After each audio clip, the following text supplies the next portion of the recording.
Hello, and welcome to the Belgian CleanTech Challenge Finals. After many workshops, feedback sessions, and more, we finally arrived. First of all, thank you all the viewers at home for tuning in today.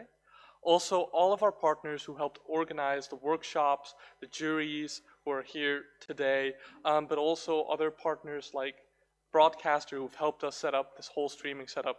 Thank you so much. And finally, of course, thank you so much to all of our wonderful participants for sticking with us throughout the entire track. Without them, this wouldn't be possible. And we're just really excited to show them to all of you today. So we have a very simple schedule today. We're going to start off with a speech by Piet Colruyt. After that, we're going to dive right into all of our pitches. After the pitches are done, the jury is going to deliberate on who is actually going to win the finals, who's going to go to London, who's going to win the other prizes. This will be done during the same time that Renaud de Klerk is going to give a short speech on sustainability. Now our prizes this year, which will be revealed afterwards, we've got 3 prizes. Our main prize will of course be to go to London, but the winning team will also receive guidance from the Barn, which is a new initiative, sort of student incubator at KU Leuven. Then we also have the best business plan, as well as the best pitch, which will be given out by Vlerik and McKinsey respectively. Now, we do want to note the quality of teams this year, we've noticed, is actually quite high compared to what we normally expect. So even if one of our teams doesn't take home any prize, we want to remind you that failure can very often be a catalyst to success. Don't be discouraged, we might just have missed something. Stick with it, especially if you believe in your idea. So without further ado, Piet Colruyt, our expert in social entrepreneurship, we would like to give you the floor. All right.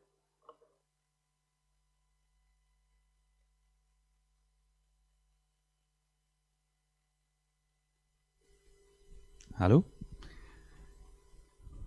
Good evening, everyone. So my name is Piet Colruyt. I will talk about social entrepreneurship in the view of an impact investor.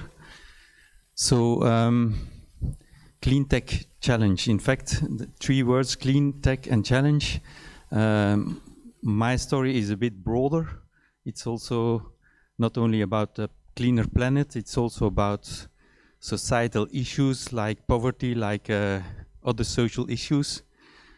Tech, although all my investments include some tech, I'm not a specialist in tech. So also there my story will be a bit broader. And challenge, yeah, every social enterprise that I invested in, all startups are big challenges, but also there my story is a bit broader.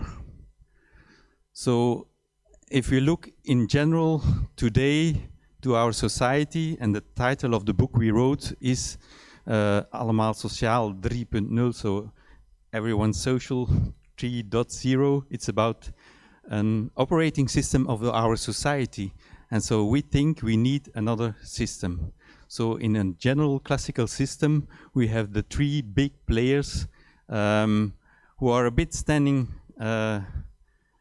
yelling at each other. So it's the social organizations, the civilians at the one hand, and then there are the companies who make money, who have to run the economy, and then we have the public authorities. And everyone is complaining a bit about, okay, where does the money comes from and where does the money goes to. So for us, it's clear that we need to change this model. Everyone in his corner will not work. So it's polite to start my speech by saying who I am. And it's a question, so it's polite, but also looking, okay, who I am really. And in fact, I'm a PC, a personal computer, where it's clear when I met my wife 27 years ago that she said, yeah, your computer is very well developed, but your personal skills, your interrelational skills, she's a psychologist, so she can know, are a bit less developed. So, but it's the same accounts for Piet Colruyt. So there also everyone looks at my family on my surname and not at my first name. And there also my wife said, and your picture is a bit too small. That's a joke in Flemish for those who understand. It is polite to start my story from the beginning, going back to the roots. In 1928, my grandfather started selling other things in the bakery of his father. So it's the start of what today is Colruyt Group. It's a company with 30,000 employees, a turnover of 9 billion euros, and 100 shareholders in the family. It's a listed company, and in that family, in that group, in that company, I asked myself, who am I? That's the easy answer. That's me. But it was 2010, so I was 40 years, I had my midlife crisis, and I asked myself, okay, who am I really? What I'm really looking for? And in fact, what is my role in this family? And so my father always told us, in our family we have 4 types of people. We have the commercial guys, the sales guys. My grandfather really was, he could sell everything. And then we have the engineers. My father really was the engineer with the pros and the cons of an engineer. He could calculate everything. And then we have the artists, and often we have them a lot in my family who are not so good in calculating or not so good in selling. And then we have the philosophers, the priests, the uncle priests and the aunt nuns. And so in former generation, in our generation, the philosophers, who I was asking myself, who am I? And I didn't know until I met this organization. And it was Ashoka. Ashoka was promoting social entrepreneurship. It was the first time I saw this combination of social entrepreneurs. And in fact, when I started to promote social entrepreneurship, sometimes when I'm in front of an audience full of businessmen, then they say, social entrepreneurship, it's a tautology. It's always almost the same. We all, as businessmen, we create prosperity, we create jobs, so we are all social. And if I'm doing the same presentation in front of an audience full of social organization, they look, so Piet Colruyt talking about social entrepreneurship, that must be something like window dressing or greenwashing. So there is something in the word in this combination. So in this book, How to Change the World, that was given by the Ashoka representative in Belgium, and it changed my world. It was full of stories of people, social entrepreneurs, who didn't stop until they found really nice solutions to big societal issues. And it was not a matter of if it was for-profit or non-profit, it doesn't matter. So they are looking for the best system to change the world. And so for me, there was an eye-opener, and I read these stories of those people when they were 15 years old, they started their own little organization at high school. When they were 20, they started their own business, and when they are 25, they changed the politics in their country. And for me, at 40 years, I asked myself, maybe I'm not myself a social entrepreneur.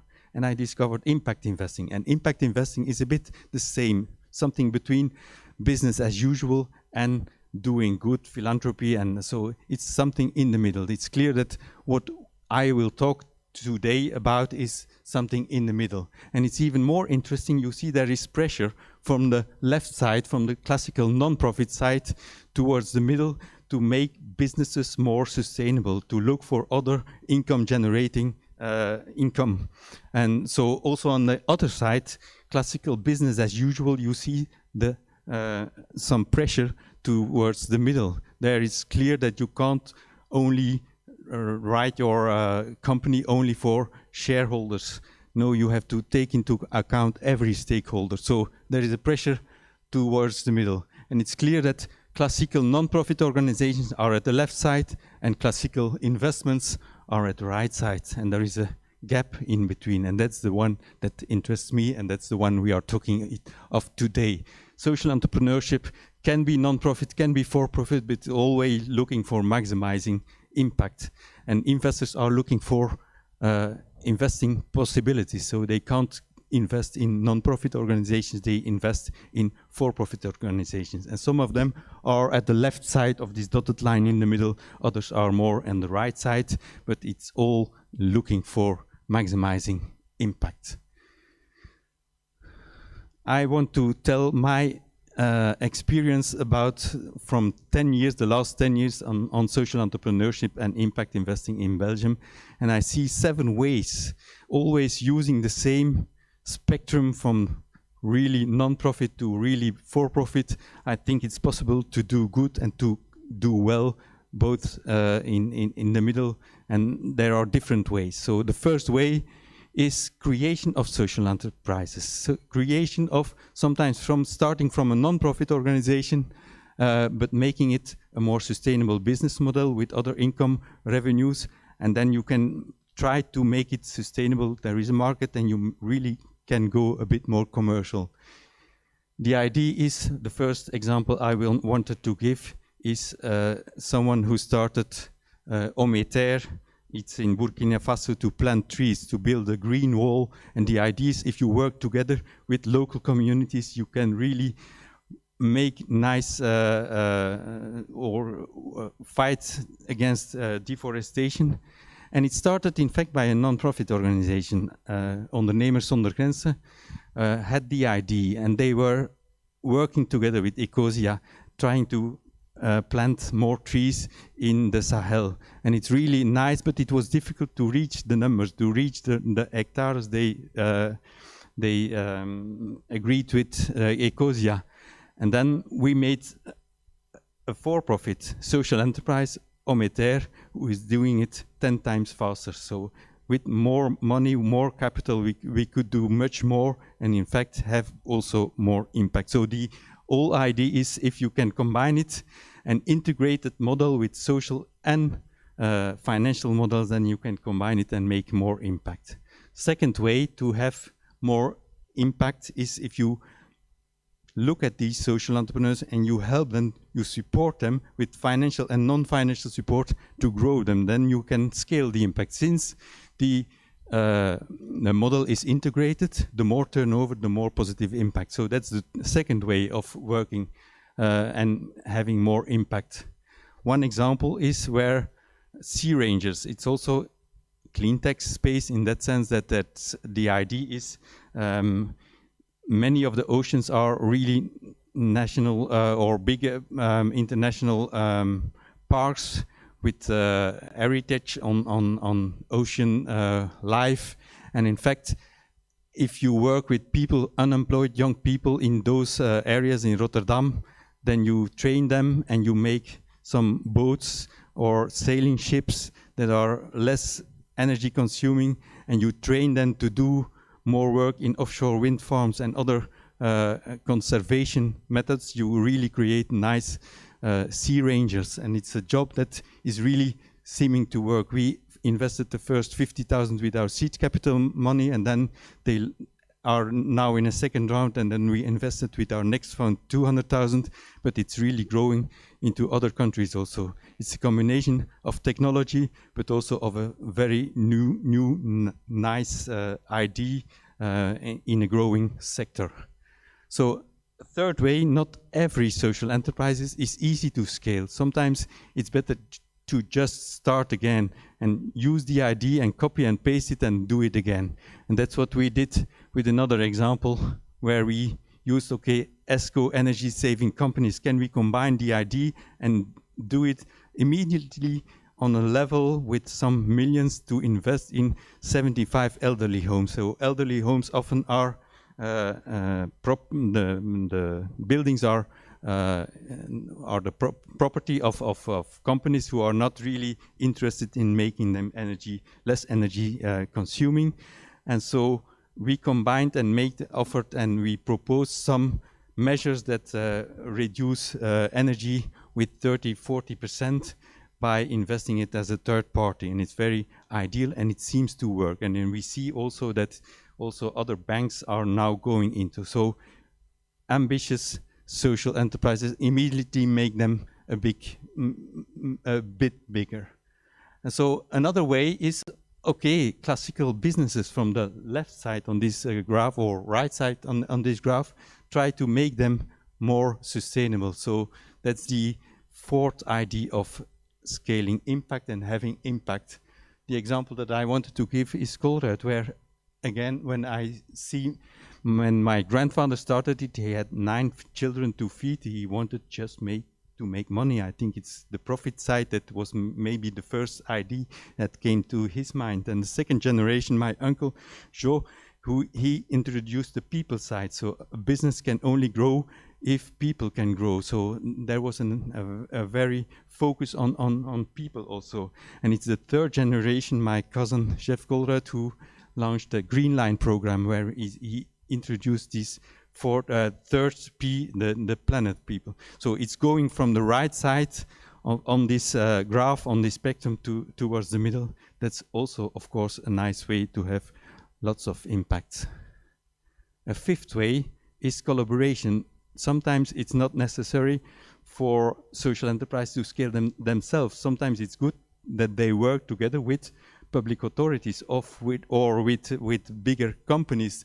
And so the example that I wanted to give is also about CleanTech, in that sense that it's clear that one of the main ways to reduce carbon emissions is to eat less meat.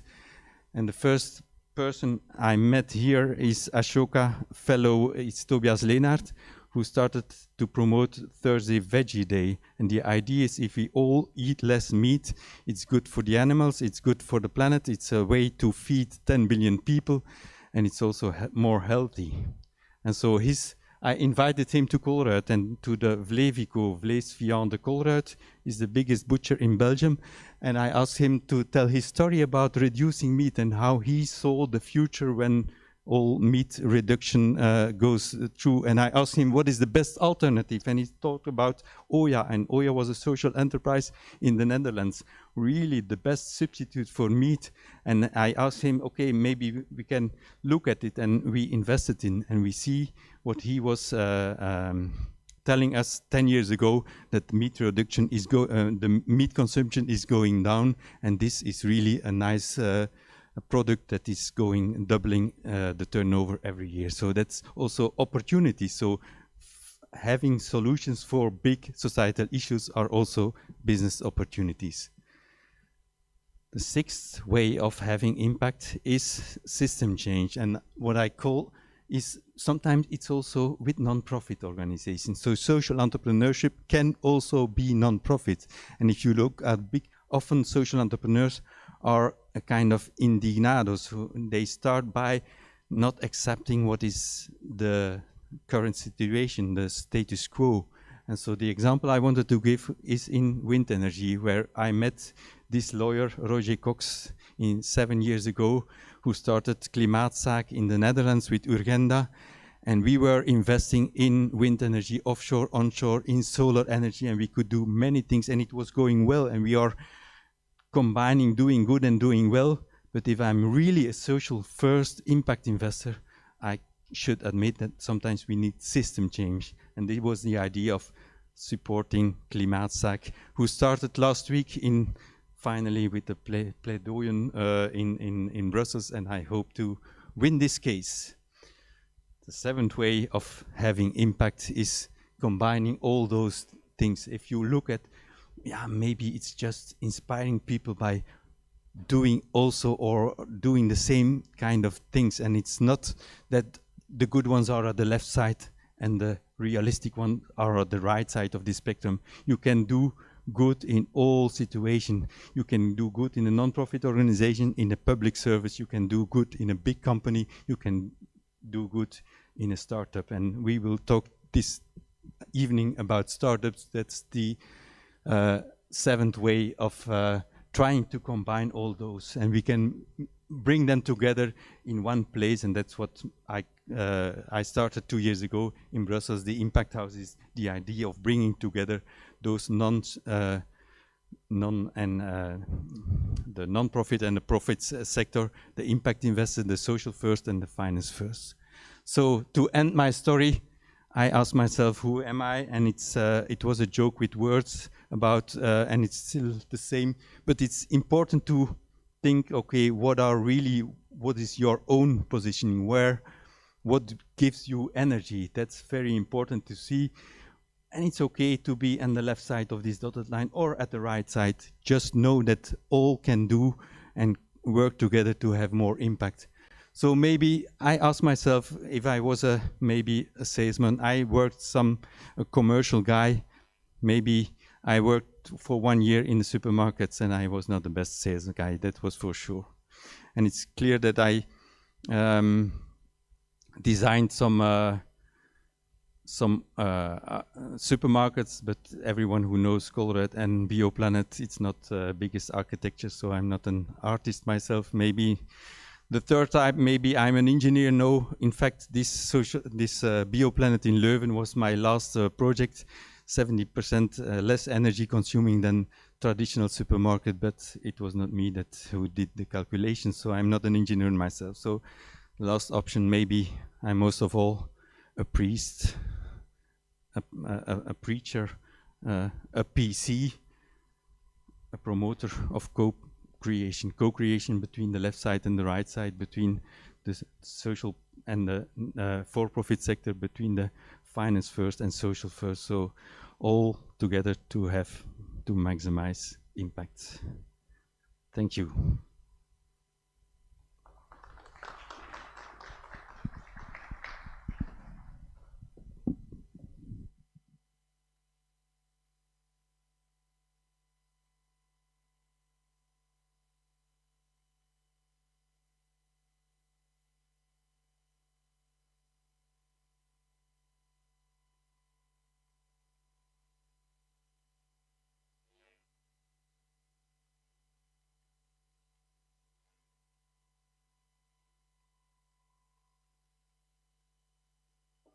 Sorry, microphone wasn't on. Thank you, Pete, for your speech. I actually already listened to Pete a year ago with the Bright Minds, which is another initiative of AFD, and I was so inspired by the stories of you and other social entrepreneurs to continue on with my AFD and social entrepreneurship story. But anyways, let's get on to the social entrepreneurs of today, our participants. The first team right now is coming up. We will have 6 teams today, as well as jury feedback for each and every single one of them. And our previous feedback juries were often surprised by this year's specific CleanTech Challenge crop. So we're just really excited to see who's going to take home the prize this year. So I won't let you guys wait in anticipation any longer. I'd like to introduce our first team, Recontained, who is looking to tackle the sustainability in the construction industry. So, Recontained, take it away.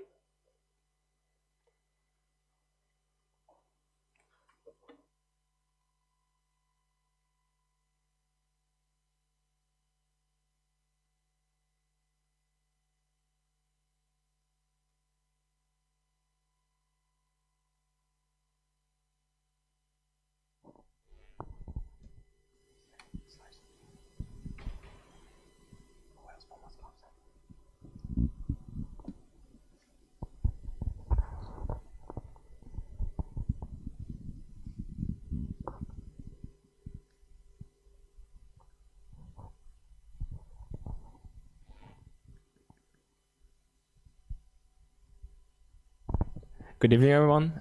Thank you for coming, whether it's online or here present. We will shortly pitch our ID, Recontained. The building sector is responsible for huge amounts of material and energy consumptions, and more than 30% of the generated waste in the European Union. The amounts of generated waste are only rising. Needless to say, this poses a huge impact on the environment. To stop this exponential rise of waste streams, circular building was introduced. Through well-thought design choices and durable material choices, waste can be filtered out. We want to be part of this solution and join the circular building trend, so we present you Recontained. What's Recontained in a nutshell? We will gather reusable materials, control their quality, and sell them through an easy-to-use platform, thus stopping the endless rise of the waste mountain and maybe even diminishing it. The idea is that the construction companies give their reusable materials to us and we sell them online. Our platform helps the construction companies to evolve with the digital future without the need to become a tech expert themselves. This way they don't lag behind with the evolving competitors. For the smaller players, we want to offer the opportunity to drop their materials off at the recycling parks all across Belgium. This way they do not have the hassle of selling and negotiating. We will take care of all the boring parts about reselling your materials. We store these materials and sell them to schools, youth organizations, hospitals, small contractors, etc. This is a view of how the platform would look like. The focus will be on accessibility and ease of use.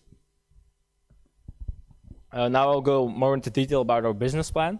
The global market size is enormous and it will be very difficult to become a player in it. So that's why in the beginning we count on cooperation with the government and focus on the smaller contractors.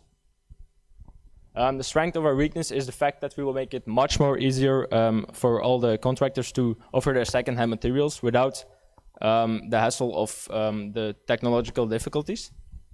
Also, for other customers, we want to provide the opportunity to buy cheap but quality materials. The weakness of our startup is the fact that we're really dependent on the incoming materials from the recycling parks, which will make it very difficult to maintain a certain quality level in the items that we sell. And there will also be a relatively large transportation and storage cost. However, if the service is liked by the customer, we can become a well-known brand in the recycling industry and stand for a distinctive quality label and attract even larger companies. Either way, we're going to have to be careful because there are already some competitors on the market, but I will leave this up to Hélène.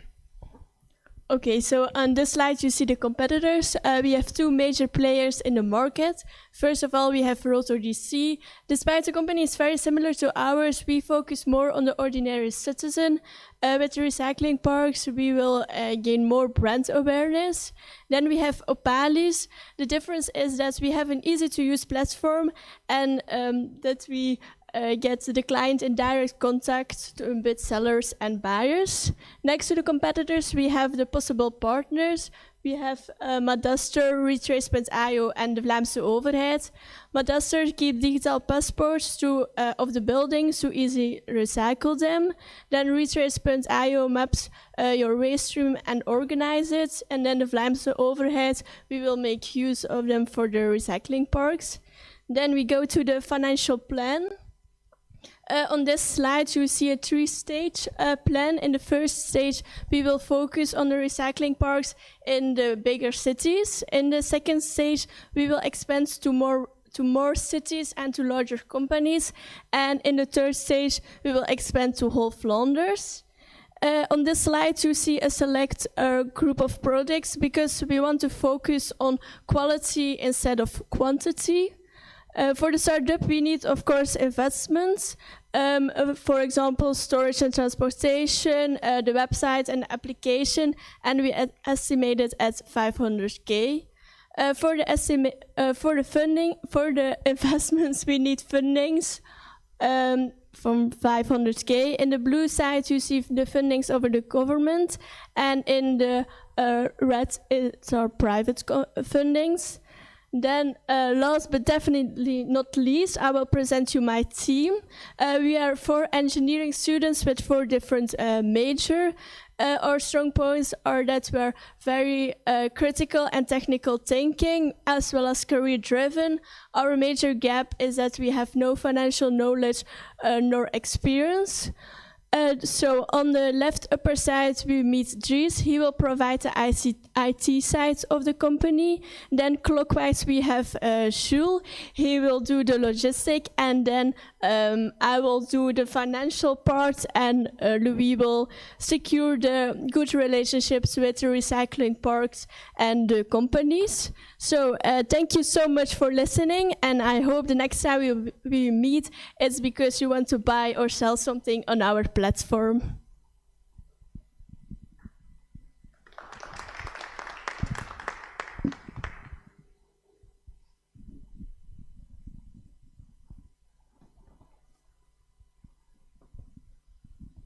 Are there any questions?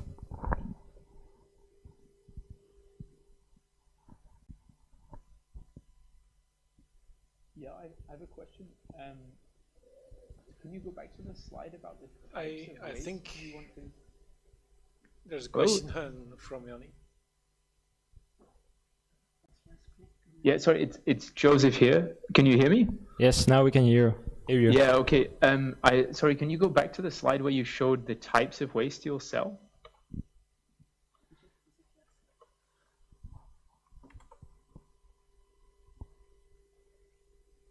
This slides, you mean? Yes. Okay. So I'm curious about the quality of like how you'll ensure the quality of these materials.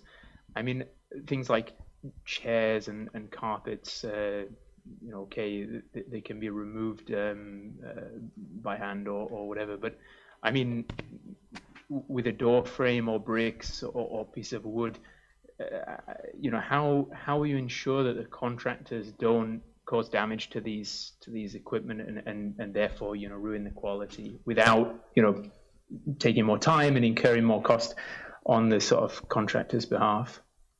Yes, so for the small contractors, before they drop it off at the container parks, we first let them take a picture with the app, and then within the hour we would say if we would accept the product, and then they could drop it off at the recycling parks. But for the small players, we focus on a specific type of group of materials. So for bricks, it would be, for example, only one type of brick. For chairs, only one type of chair. So we wouldn't let them bring in all different types of products and only focus on some few key products. Only for the larger companies, we would allow to gather a large variety of products. And I think for the larger companies, we would also work together with Madaster, as said before. They keep a digital passport and they know when the brick was built, how long the brick was there, and how it's been used. So I think that's more easy to estimate the quality of the items.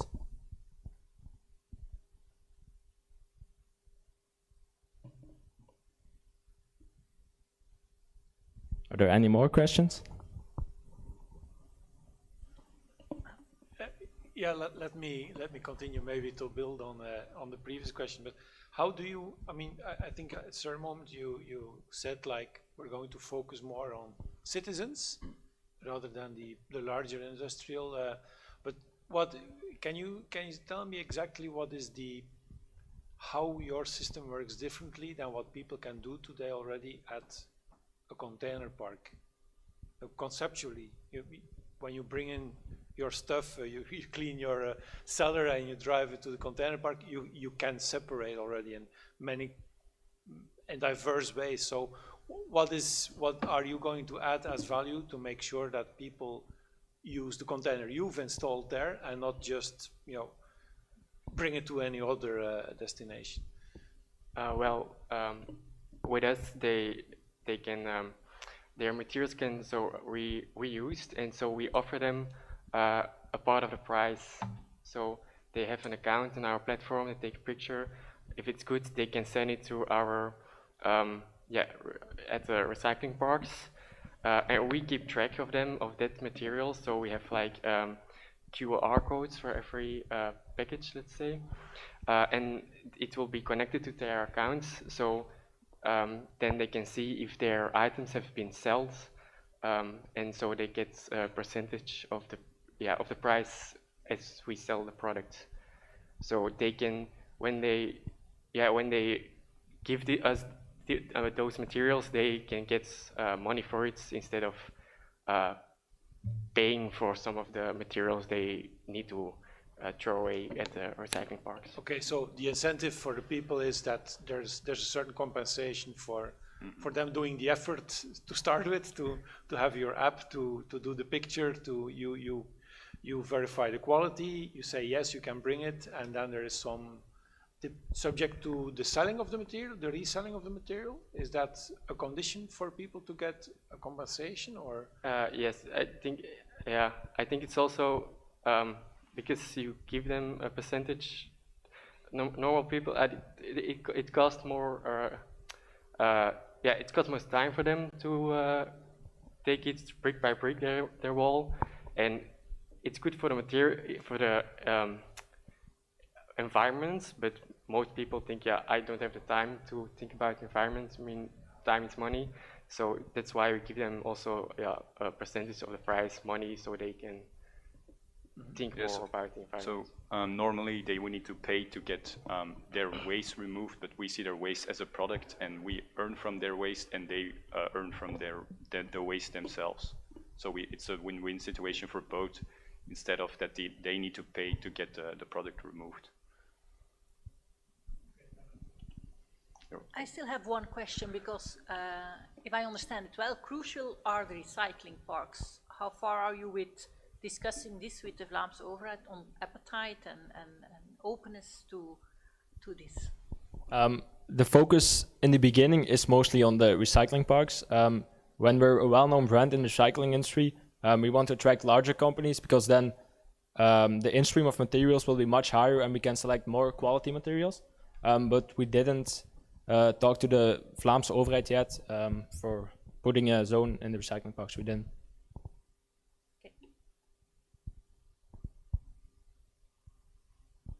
Any more questions? Yeah, maybe one more from my side. Did you at any point consider going the other way, and rather than targeting many small businesses, rather to find one lighthouse partner in the construction or the deconstruction industry, and work on a flagship project to take down a building in this way, for example? That's kind of what Rotor DC does, and we are very focused on giving awareness about circular economy to all the citizens of Flanders. So with our platform, we make the people of the entire Belgium aware of the problem and the solution. And with Rotor DC, they are doing it with only large companies, but because of that, the growth is very slow. They work together with, I think, 3 companies, these deconstruction companies, and we hope that if we get the awareness with all the people, then we can attract more than 3 companies, even 10, 20 companies. Because and I mean, number of companies is one thing, but I mean, in terms of tons of material or numbers of items, what's the expected growth there by pursuing this sort of more but smaller businesses? In the beginning, I think way slower. We first have to be visible on the recycling parks, and so people go talk about us, think about us, and download our platform. That's why in the beginning we will focus very much on the ease of use of the platform, so people like it and they tell it to others. But when we're like say a year time, when everyone knows about us, I think we will grow much faster than, for example, Rotor, and even attract larger companies, and just everyone, I think. Yeah, we will also like to focus on the customers, so that if one build a house or an extra part on a house, that they know that we exist, and they can buy second-hand bricks, chairs, or anything else with us, because I think that's with Rotor DC, a lot of big companies perhaps may know them, but not just the citizens, and so they can, we want to give awareness to the citizens that they also can begin to build things with second-hand materials. All right, perhaps it's a good time to cut it off. Thank you, Recontained, for your innovative ideas in the recycling industry, and thanks to the jury for the constructive feedback. Next, we have a team who wants to jump on the hype of online deliveries, but do so with an ecological and circular twist. Please welcome WeShop.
Ladies and gentlemen, I won't turn in circles. I'll say directly what's important. It's time to wake up. During this pandemic, we've seen a great rise in the demand for delivery services. We've seen a great rise in delivery services. I mean, even my grandma uses takeaway nowadays. And as more people are starting to use these delivery services, we are seeing some real upcoming problems with the current way they're being delivered. Let me sum up the 3 main issues that are currently happening. First off, they don't use an ecological way of transportation. 22% of the carbon emission in Belgium is due to transportation. We see this as a great opportunity to reduce those emissions. Secondly, the high number of vans driving around the city leads to a lot of traffic. This also leads to economic losses. And lastly is inefficient delivery. So a lot of shops have realized that having a delivery service leads to more profit.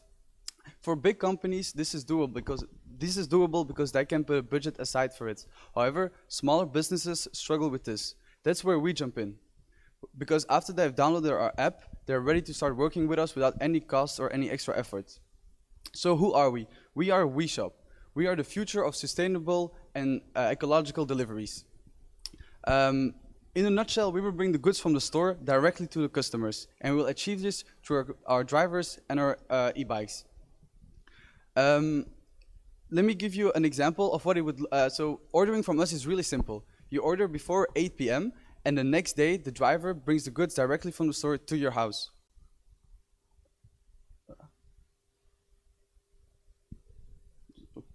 The driver brings the goods directly to your house. So let me give an example of what it would look like if you ordered from us. So let's say I forgot the birthday of my girlfriend, which is tomorrow, and she's always been telling me about those beautiful sunglasses on that shop on the Bondgenotenlaan. So as soon as she isn't looking, I take the app WeShop, go to the right category, choose the right shop, and order. And tomorrow, the driver will go to the shop, pick up the goods, and deliver them directly to my house. The only thing left to do now for me is find myself a girlfriend. So let's look at this from a customer point of view.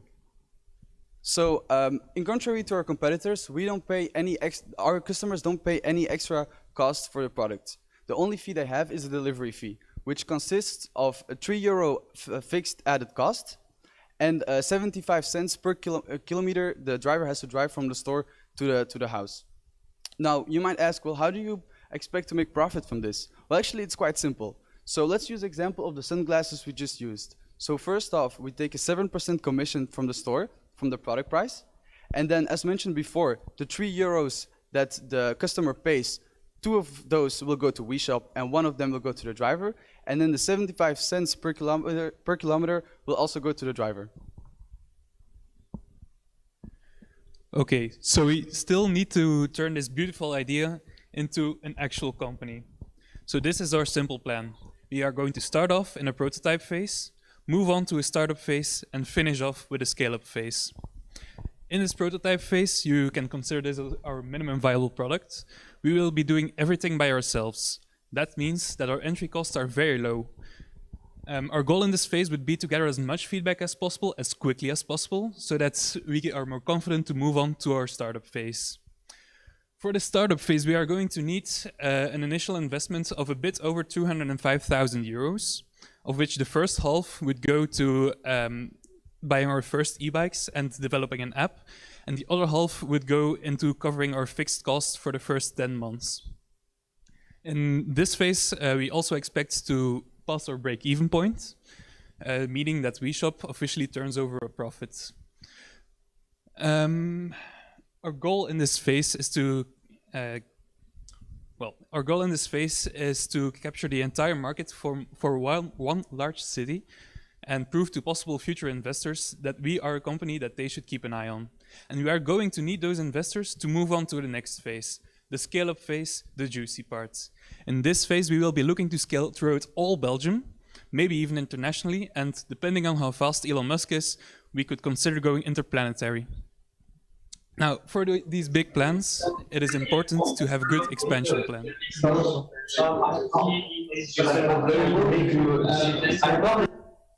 Our expansion plan is as follows. We select the city we want to enter the market into, and then we come in with a BAM. This BAM stands for bikes, affiliates, and marketing. The bikes consists of, well, the location where we want to store our bikes and where we are going to charge them. The affiliates are the stores that participate and the drivers that can fulfill the deliveries for us. And finally, marketing. When we want to enter a city, it is also important to have actual clients, so this is where our marketing campaign starts. Let's talk about our first partners. We are going to need some very good partners by our side for this journey. First off, we already have contacted a few local stores here in Leuven City who have agreed to work together with us on this project. And we want to expand this idea even more by working together with the township of the city of Leuven in a project called Leuven Levert. Other than that, we have also contacted retail partners Colruyt Group in the hope to work together with their Spar franchise, because we think that really fits our mission. On top of that, we also are looking into a bike supplier who we could partner up with to make our costs for the bike a little bit lower. Finally, we want to also thank everyone that made this tonight happen. The organizers of the CleanTech challenges, the coaches, the jury members, the other participants, and the people who are watching this live tonight. Without you, we would have never been able to do this. So, I know this has been a lot to take in, but I hope we piqued your interest in our project. And if there is one thing I want you to remember from this presentation, then let it be that we at WeShop believe that the future of deliveries is not only fast, but also local and green. Have a good evening.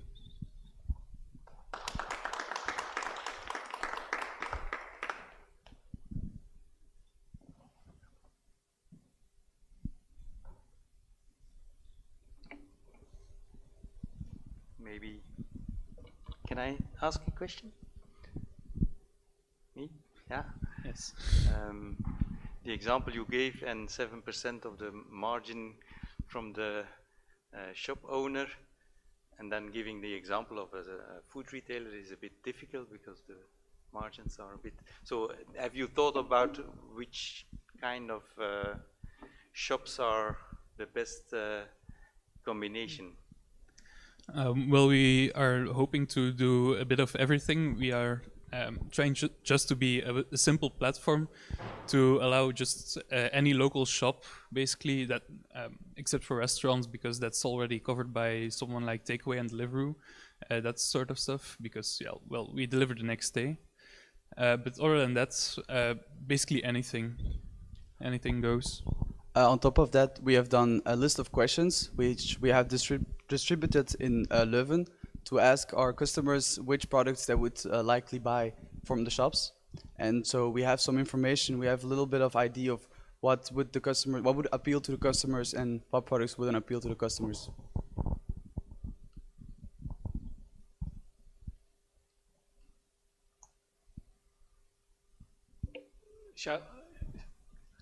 Okay, thank you. It was a lot of information to take. By the way, the QR code works, so that's 1 point extra. But I'm a bit confused on, if I'm not confused, but where are you if we go back to what Pete told at the very start on the left and the right side? I'm a bit confused on where you are. I mean, do you want to make money, or do you want to make a contribution to the climate by carbon dioxide? Was your very first slide. I've not heard anything back for the next 5 or 7 minutes. So where are you? What's really the intention behind WeShop? Well, our main goal is to empower local shops in an eco-friendly manner, because we notice that the market is going a lot more delivery heavy these days, and after the COVID, obviously. But we also noticed that with someone like Amazon and bpost and all those services, they are very polluting with all the vans driving around. So we really saw an opportunity there to jump in and to combine those two factors. Yeah, and I like it, because I think you really had a very clear start of your pitch here. But then I got a bit confused throughout the further story, like what are we aiming at here? Is it so maybe in the concept it's just not completely clear yet that you also want to make a contribution to do things different, deliveries in this way. on this occasion here to do deliveries in a different way than what the competition is doing these days. But I like it. It's there. It's just like it was less emphasized throughout your story. Okay. Yeah, maybe if I can sort of build on that as well. One thing that would be interesting to see would be, maybe the comparison to other delivery methods, right? As you say, for your girlfriend's sunglasses, what the carbon impact would have been of delivering those either directly from the online site of where Ray-Ban or wherever, right, or from Amazon or wherever, or a local shop in Leuven, and to look at the cost difference, because ultimately someone's going to have to pay an additional price for this, and also the carbon. I too was missing that difference of the 22% of emissions from vehicles, down to commercial vehicles, down to last mile delivery, down to how much of that you're actually going to save in Leuven, right? So that connection, and otherwise, like, it would have been, very, very clear to that link, right?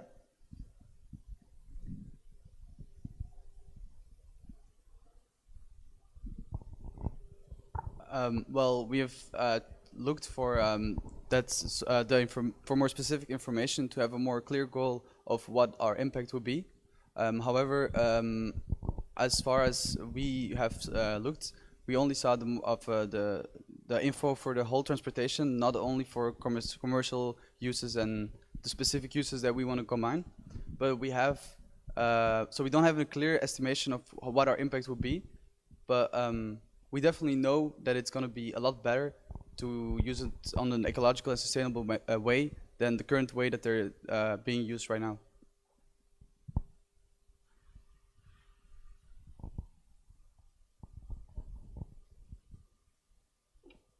Yeah, also from my end, I think the idea is very good. I think from a marketing perspective, in the pitch also, I think indeed, because the day after delivery at home that we have with all instances. So for me, it's not clear, who are you really looking for as a customer? Is it somebody who is really focused on the local and the environmental? Or do you say everyone, if we can convince everyone with data or with our marketing campaign? I think that should be more clear, because if it is just at my home delivered, then I have already choices today. So I think indeed I would advise to pitch a bit more next time on that part. So to make it really clear, how can you convince people to buy with you and not with another. Okay, thank you. Thank you for your insights. I'm very excited to see the future of grocery shopping. Next, I would like to introduce AquaDrive. If you didn't know already, today is the World Water Day. So I would like to welcome AquaDrive.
Thank you.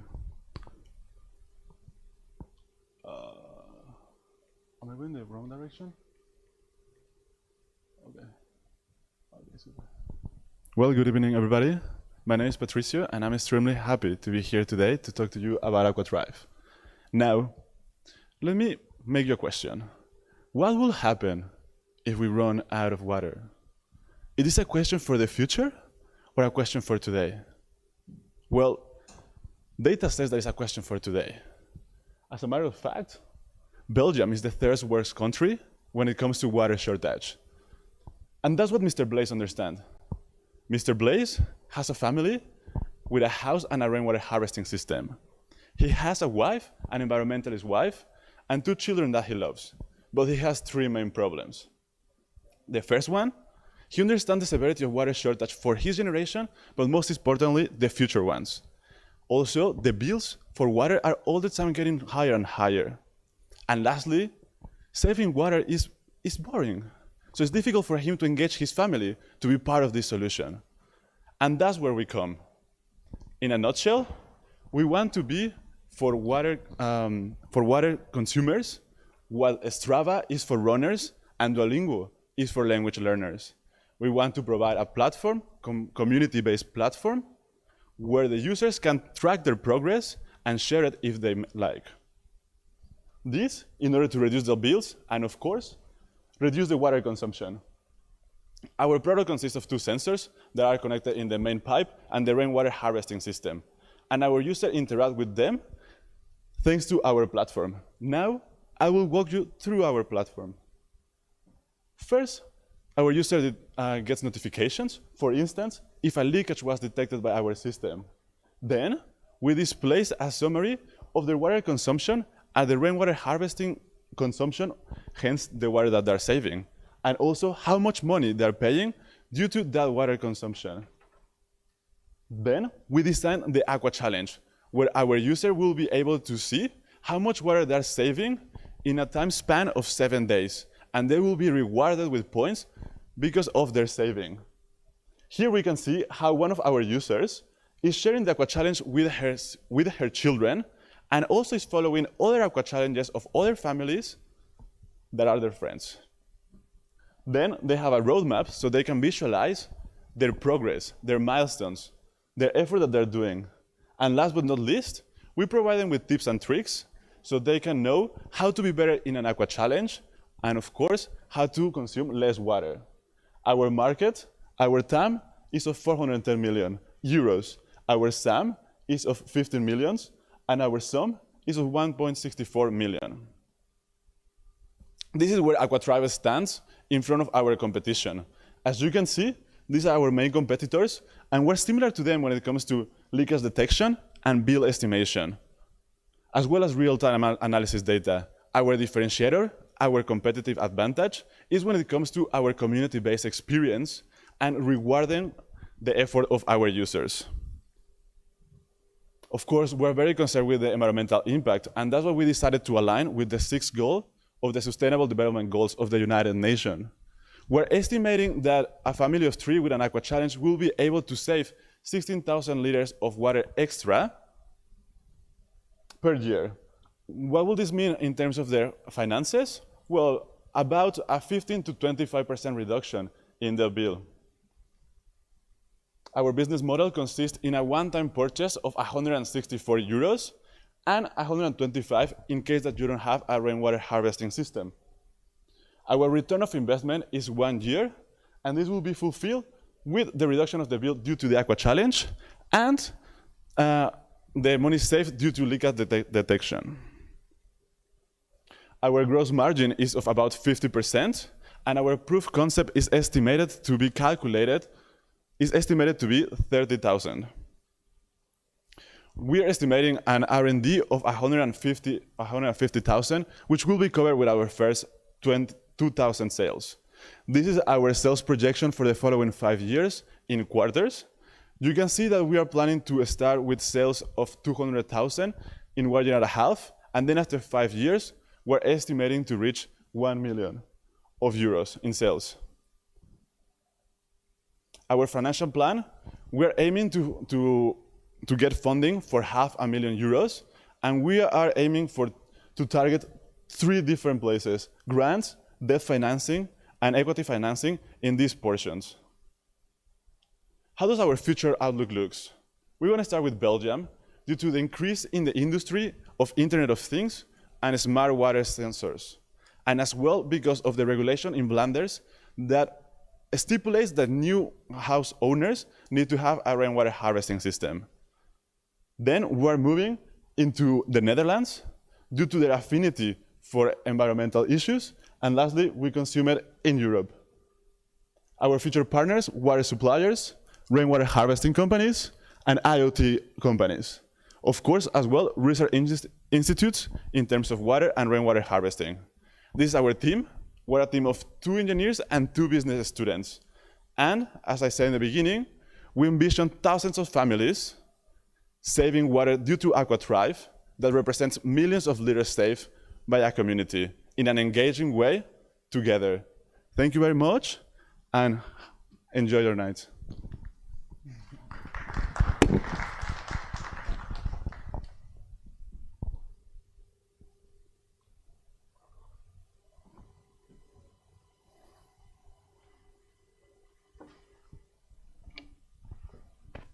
Maybe one question just to understand better.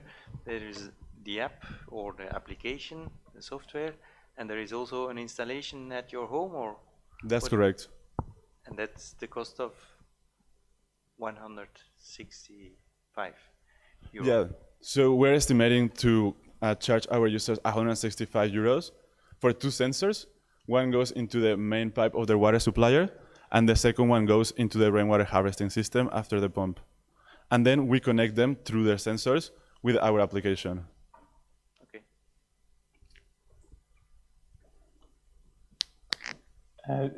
Sorry if I can ask a question. Again, building on the previous question there, 164 euros. It's for the hardware of the sensors and the installation time. Presumably, if you've got to put this in the pipes, then you've got to have a technician to do this. And sorry, and the following question. So then the 125 is for the rainwater harvesting system. Any other source of income other than those 2 fees? Thank you very much for your question. So in the beginning, we're starting just targeting the people that were selling them their sensor. In a near future, we also see the possibility of also being able to diversify through monetizing from the data we're collecting, of course following the regulations accordingly. And lastly, once our community gets more viral, we're also thinking of getting in touch with other smart water sensor companies, so we can also intend some compatibility of their sensors with our software only, so they can also be part of the AquaThrive community. Maybe I can continue on that. So we have 2 main costs for ourselves, which are the sensors themselves, which we have estimated at a bit less than 30 euros each for manufacturing only, not the design, that's separate. And then a cost of installation would be around 40 euros. And we were planning, we haven't decided completely yet, but we have been planning on ultrasound water flow rate sensor, which goes over the pipe, so the installation is really easy. Okay. I mean, just to sort of build on this further. So you had a million euros as your revenue in year 1. You won't yet sell the water harvesting system, so your only source of income will be the 164 euros. It's 6,100 homes that will have one of these or 2 of these sensors installed. Is that feasible in the first year, you think? Well, I think there was a little bit of misunderstanding, but thank you very much for raising your question. In the first year, when we are just like monetizing from the sensors, we're estimating 200,000 euros in sales. It's not until the 5th year that we are actually planning to reach the millions. in revenue. Okay, sorry, my misunderstanding. Thank you for the question. Yeah, maybe a question. Why did you didn't choose for a licensing model? You sell them for a fixed price. Why don't you work with a licensing model? Thank you very much, Arne, for your question. Well, the reason why we decided to start like this is because at the moment we don't have a community built for AquaThrive. So we believe that the rainwater harvesting as a one-time purchase is the right way to start building our community. And then the possibility of a licensing will be interesting once the community is larger to target more users. Yeah, so the point of having a one-time purchase instead of a subscription fee, we were first going with the subscription fee. However, for us, we need so much more financing if we go with the subscription fee, because for us, the return on investment will take more years. And in this way, we will require way less funding to reach our point where we are profitable. But don't you think 160 euros will hold back customers? Sorry, could you repeat that? Don't you think 160 euros will hold back customers instead of a licensing model?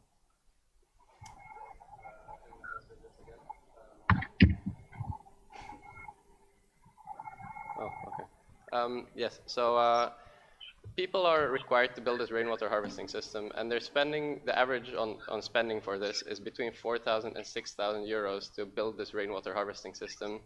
Our product is less than 5% of this.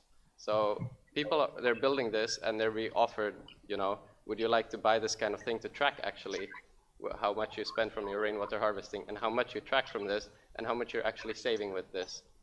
And on top of that, there's the return on investment with the amount of water you save from your water bill. And on top of that, we are able to detect big leaks. So if there's a leak, the average water damage cost is around 3,000 euros in Belgium. If you can stop a 3,000, if you can prevent a 3,000 euro water damage cost, I don't think 164 euros is a lot. Okay, thank you. Did you test the idea with any of the business partners you mentioned at the end? Yeah, thank you very much for that question. At the end, actually, we mentioned the Business Building Research Institute, and we were actually in touch to them. Actually, the name in the beginning that we use, Mr. Blaze, is actually like the person that we get in touch with them. And the children idea is all based on our interview with them. As a matter of fact, we are contacting also the Smart Water research part of the BBRI in the following week, thanks to that contact that we already have. So yes, to elaborate a bit with that research institute, we started a collaboration and we have planned the meeting this Wednesday to see what the further steps are with collaboration on our idea. So yeah. I have a quick question. Did you talk to insurance companies about your idea? Actually, that's like a very good idea, but we haven't done it yet. All right, thank you, AquaThrive. Some good feedback from the jury to take into account.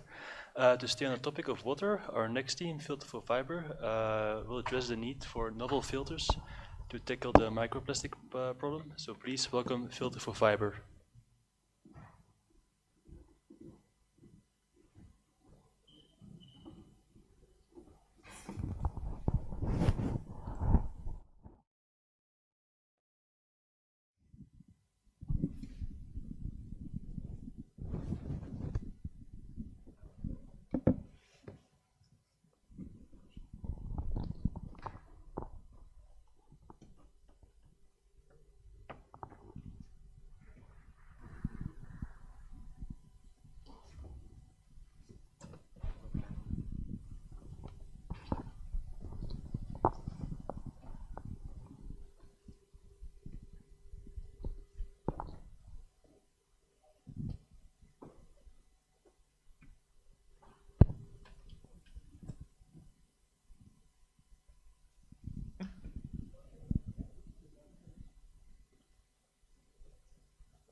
Okay, good evening everyone.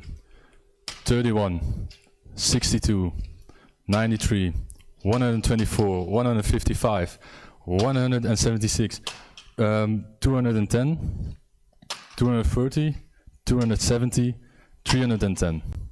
That's the amount of microplastic that entered the ocean in those 10 seconds. Now, it's important to know that this is only from Belgium. Worldwide, this number is 280 times larger, which comes at 86 kilograms in those 10 seconds. This is a massive problem. This is a massive problem, and we want to tackle it at the source. And we know the main culprit. The main culprit are the washing machines. Thank you. That is Arno Stulens. He's a business engineering student. Here we have our three industrial engineers, Andreas, Michiel, Rob. My name is Leon. I'm an automotive engineering student, and we are Filter for Fiber. Now, as Arno just explained, microplastic release into the ocean is a massive problem. Now, for context, microplastics are pieces of plastic that range from 5 millimeters down to 10 nanometers, so they're very small. Whenever one washes some synthetic garments, small pieces of microplastics are released, about 1.3 grams every wash cycle, which means that on average, a household releases 325 grams every single year. Now that may not sound like a lot, but add it all up, and more than 300,000 tons are released globally into the ocean every single year. It's also important to note that these microplastics are not recoverable, which means that once they're in the ocean, there's no way to get them back out. But what can such small things do? Can they do any harm? Well, they can. Fish and other aquatic organisms ingest these microplastics, and this causes extensive damage to ecosystems. And if you're still not convinced, it can also harm you. Whenever you eat fish, you also ingest these microplastics, and they are known causes of many unpleasant illnesses such as cancer. Now, our plan here at Filter for Fiber is to tackle the problem at its source with a filter that is located at the drain hose, of the washing machine. Once the filter is full, customers can take their used filters and bring it to drop-off points. We're in contact with communes and supermarkets to ensure that there are enough drop-off points available so that customers can easily dispose of their used filters. Afterwards, we round up all the used filters and send it off to a recycling company to extract all the plastic and recycle it into reusable materials. We're in talks with Remoplast and Cure Technologies about this process. And with this recycled plastic, we make new objects. And after a while, once we have a steady incoming flow of plastic, we can even make the filters themselves, which will close the loop. And this is what sets us apart from the competition. This is our unique selling proposition. While most companies would just throw the plastic away or burn it, we recycle it and give it a second life. The recycled plastic will then be used to create objects that we gift to customers after they've given us a certain amount of filters, which then creates a perceived return on investment for the customer. The amount of plastic we get from the customers is larger than what will have to be put in to the gift, and this means we have an excess amount of plastic which we can use to create object once again.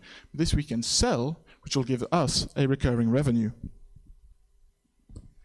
Now, our market strategy is divided into two phases. During the first phase, we'll be constrained to Belgium, but from the moment we gain traction, we can expand into the whole of Europe. Our available market is 175 million. That's the amount of washing machines in European households. And to be realistic, we'll say that 10% of the available market will be obtainable, which means that 17.5 million washing 17.5 million customers.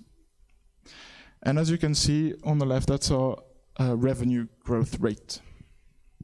Okay, thank you, Leon. We're not making this up. The market is already there because we also have competitors. And this is important. Therefore, we sent out a survey, and we found that there are 6 competition factors that are incredibly important for our customers. As you can see, we are further ahead than the competition in the return on investment, and overall, we're ahead as well. And this gives us a great chance to penetrate the market and gain a big market share. But we also have to know our customer. And this is important as well. It's one of the best lessons in life, I guess. And we also were able to do the division due to the survey. And we found 4 main profiles. We have the miners, the non-green-minded, the green-minded, and the uninformed. And they all will be marketed to differently and accordingly. But I'm going to go over the products one more time just to make it show and make it very clear. We have a one-time sale of the filter housing, which has a great revenue, but since it's a one-time sale, that's great as well. But we also have the recurring revenue from the filter elements. The profit margin isn't that large, but since that the filters can be used for more than 10 years, and this means the filter housing, not the filter element, this means that this profit margin on time is going to be, the profit from this on time is going to be large. Now we're still researching the plastics, so the numbers are still undetermined.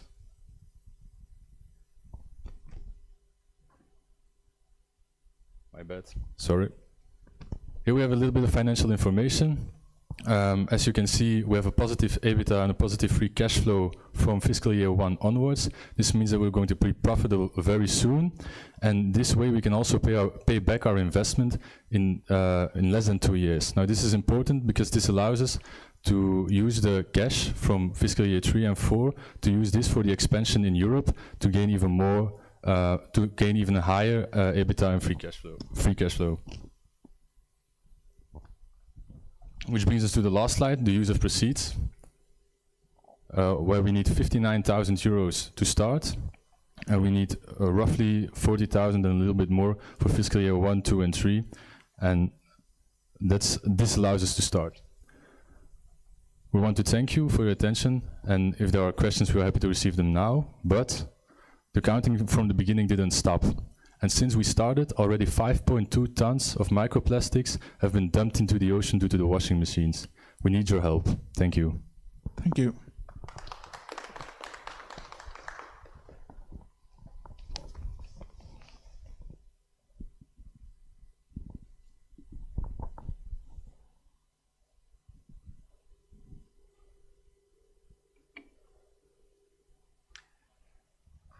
I have a question.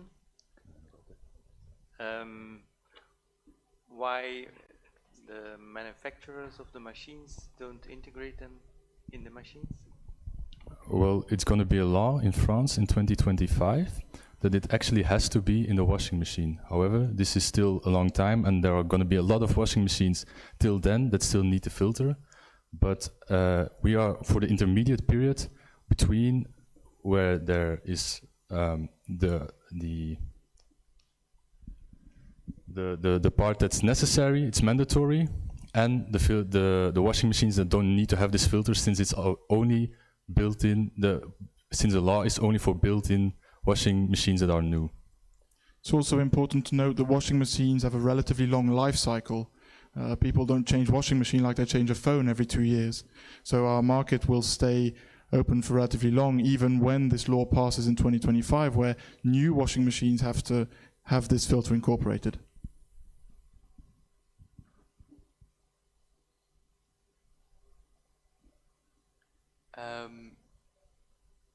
If I want to buy it, how do I install it? Well, one of our main elements of our filter is to make it easy to use for the customer. So it'll be a very simple snap-on to the drain hose system that doesn't require too much effort, and the removal of the filter element and putting on a new one is also won't be too hard, because as we know, people don't want to put too much effort into stuff, so the easier we can make it, the better. What type of filter media will you use? Do you mean filter as in how it will look like, or what do you mean? No, I mean, is it a cloth filter? Is it I don't know, some sort of fabric? You said before that these microplastics couldn't be captured once they're in the ocean. So what's the filter that you'll use? Yeah, so why we talked about that we couldn't capture those microplastics in the ocean is because it's way too hard for filtering out those tiny little stuff in the ocean. So we tackle the problem at the source, like we said. And about the filter itself, it will contain a sort like sift-like filter system, but it's more in the shape of like they are like how they filter the inlets of pneumatic systems. So it's more like that kind of shape, which is also easy to tackle the problem, like was mentioned before, easy to use to reinstall or change the filter itself, but keeping the housing attached to the hose at the end of the washing machine. Okay, so there's no, it's not a special filter technology, for example. I was just thinking if you develop this ahead of the washing machine manufacturers, then you might have some proprietary IP or something there. Yeah, it's nothing really special, and that's why this idea is a very good idea, because the supplements we need are there. We just need to put them together and make it work, like we did all kind of research. We made a business plan about it, so it's there to be used in the future. Okay. I have a question. First of all, congratulations for your presentation and the little piece of theater at the start, some animo. My question is on your competition. You went very fast over that bar chart with your competition, but what is it that competitors use? Exactly the same kind of technology or filter systems that you are aiming at? Yeah, so we have two types of competitors, the one that also supply filters and the ones that offer different kind of solutions, like a ball you throw in and this catches the microplastic, or a bag you have to put your clothes in so that it doesn't reach the washing machine like the water in the first place. Now the filter, this is our main competitor because we also sell a filter, and we see that they are very expensive. And therefore, a lot of people do not want to buy it because they do not think it's worth the money. If you buy a washing machine of 400 euros, but your filter costs 120 euros a year just to operate, well, why would you do that even? And isn't it easier just to throw something into the bin of the washing machine rather than to build in at the end of the hose a filtration system that maybe if you don't take care enough can clog and cause troubles? Let's say it's still water you're have to get rid of from your washing machine. So it definitely is easier, as you say, to just throw something in, but the effectiveness of those filters, for example, this little boulder you throw in, it only catches about 25 to 30% of all microplastic, whereas a filter at the hose will capture up to 90%. So that's the main point. And there are systems we can put in place to ensure that if it gets clogged up, that the water just flows over through the filter, so you don't damage the machine, because obviously that's not what we want to do. Okay, thank you. Thank you for your amazing pitch, and thank you for intake for reducing microplastics in the ocean. It's very important. Next, we jump to a topic close to home in COVID times, online shopping. So I would like to welcome you, O-Waste.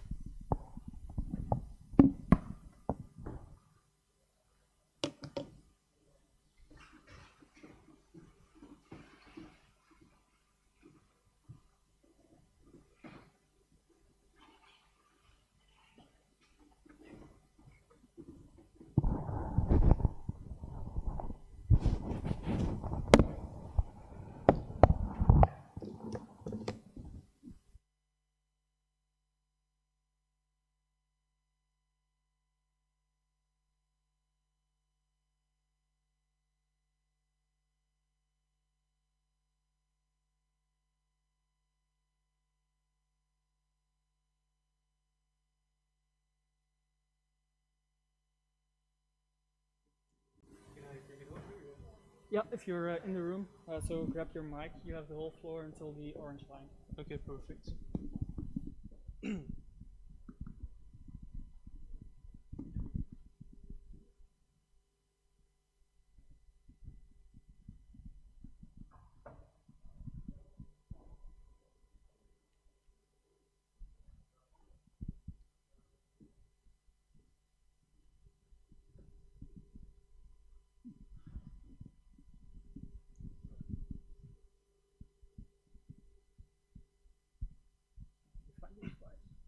Dit is nog zo.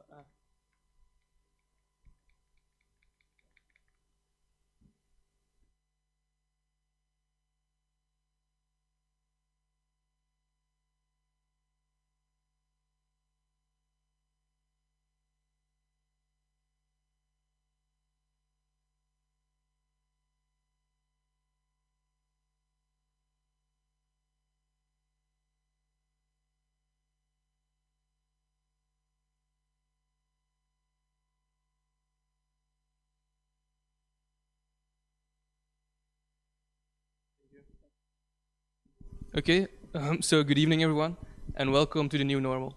In this new normal, OWIS will facilitate everyone to achieve and adopt a sustainable life by taking away the current barriers we're facing. How? Well, that's what I'm going to present to you today. So this is our agenda of today, and I'm going to start off with saying the problem. At the moment, everyone is producing a lot of waste. Each household present here is actually producing 1 kilogram of waste each day. Therefore, it's becoming a real necessity to adopt a sustainable lifestyle. Luckily, we're seeing the rise of sustainable marketed products and are seeing an increasing interest in sustainability. However, unfortunately, we're still seeing a low adoption rate of sustainable alternatives and even lower adoption rate amongst men, as most products that are sustainable are marketed against women. These problems are also seen by Grégoire, who is our target customer. Grégoire wants to adopt a sustainable lifestyle. However, he finds it very difficult to find the right suitable products, as he doesn't know which products are perfect for him, and even if he finds the products, they are more or less marketed to women. In addition, he doesn't want to lose comfort of his current lifestyle by adopting these products. And also, he doesn't want to go to a special store to buy these products. He just wants to have the same convenience as buying regular products. In addition, when he buys this product, he wants to be sure that he's not falling prone to marketing and is greenwash, so he demands transparency and clarity, which is currently still lacking. And lastly, when he's thinking about buying a sustainable product, sometimes the biggest barrier is the price, as he's not sure if the quality of the product will be the same, and therefore he doesn't want to commit at such a high price. These obstacles do we want to take away with OWIS, and we want to help to empower everyone to achieve a sustainable lifestyle.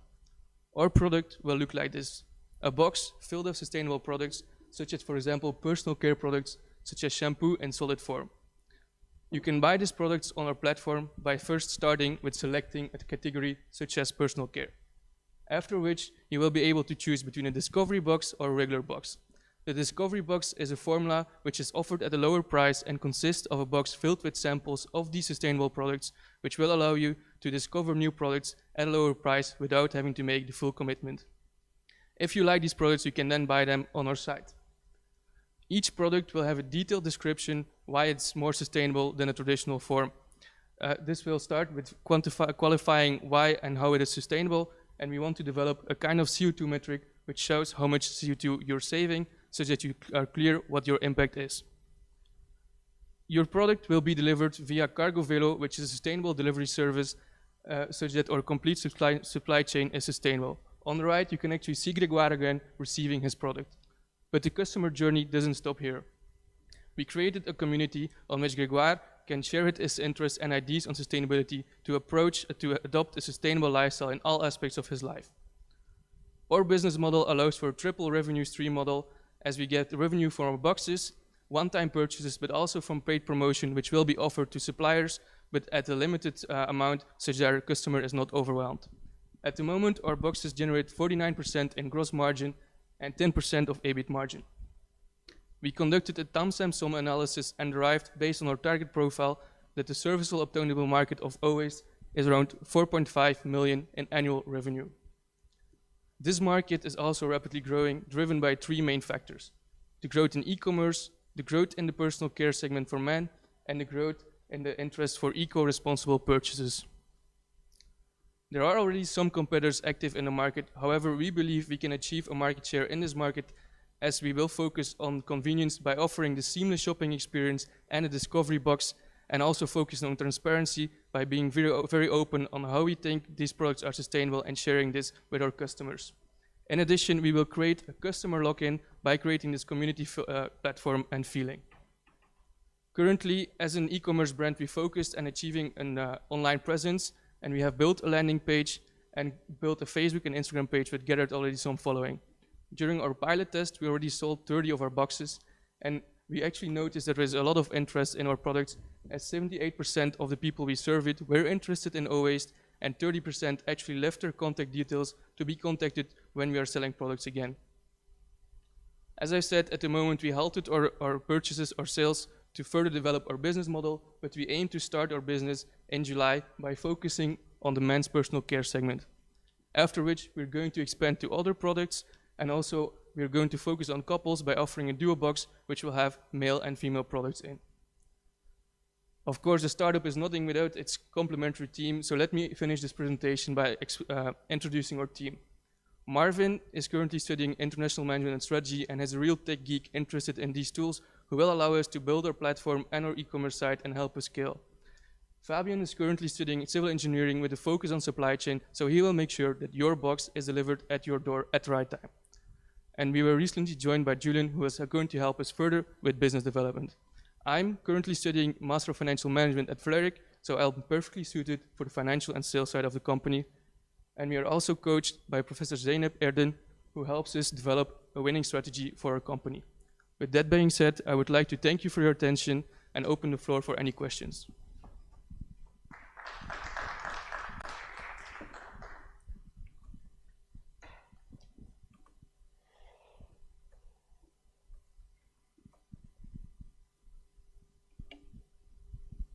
From where comes the name O-waste? It's a thing on zero waste, but we didn't want to be zero waste like everyone. So that's why I put O-waste, which is the same thing for zero in English. So that's how we came up with his name. But the main product is not about waste, or you started your story about waste, but in fact it's about e-commerce on healthy products. Yeah, indeed, but sustainable zero waste products, which will allow you by buying these boxes and like taking a subscription or model, you are allowed to reduce your own waste, as our products are, for example, the solid shampoo, who doesn't come in a plastic bottle, and as such you have less waste at the end of the month. I have a question on the eco-friendly or the sustainability that you mentioned. So where is it that your products differentiate, or what are your criteria to say that these products are eco-friendly or sustainable? Sustainable is a too broad term to grasp, so what is it in these cosmetics that makes the difference? Yeah. Can you hear me? Yep.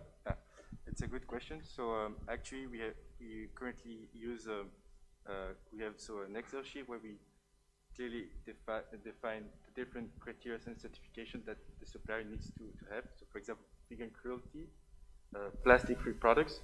But on the other side, we want on the long term implement a more quantitative approach where we really look at their supply chain and see how much CO2 emissions there is to manufacture the product, but also to deliver the product.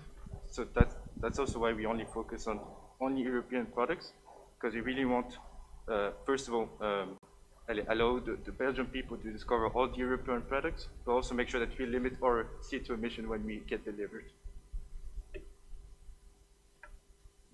So maybe in conjunction with what Pete said on the title, I think you need to make it, or you can at least make it a little clearer on the connection between your zero waste story and actually the products you offer and the criteria you will impose to the selection. Because if somebody is looking for sustainable products, that's your offer, but what are the criteria that you are comparing with? I think that will be extremely important and challenging to quantify and to Yeah, it's working. Ah, yeah, okay, sorry. No, but actually it's a really good remark because I think everyone has his own definition of sustainability, right? For example, some people might more look at the social aspect. So if the workers are actually from Belgium, for example, and that is why, because I'm working on the website, so I'm implementing a filter where the customer can put his own definition of sustainability by changing the filter and focus on those that he values the most.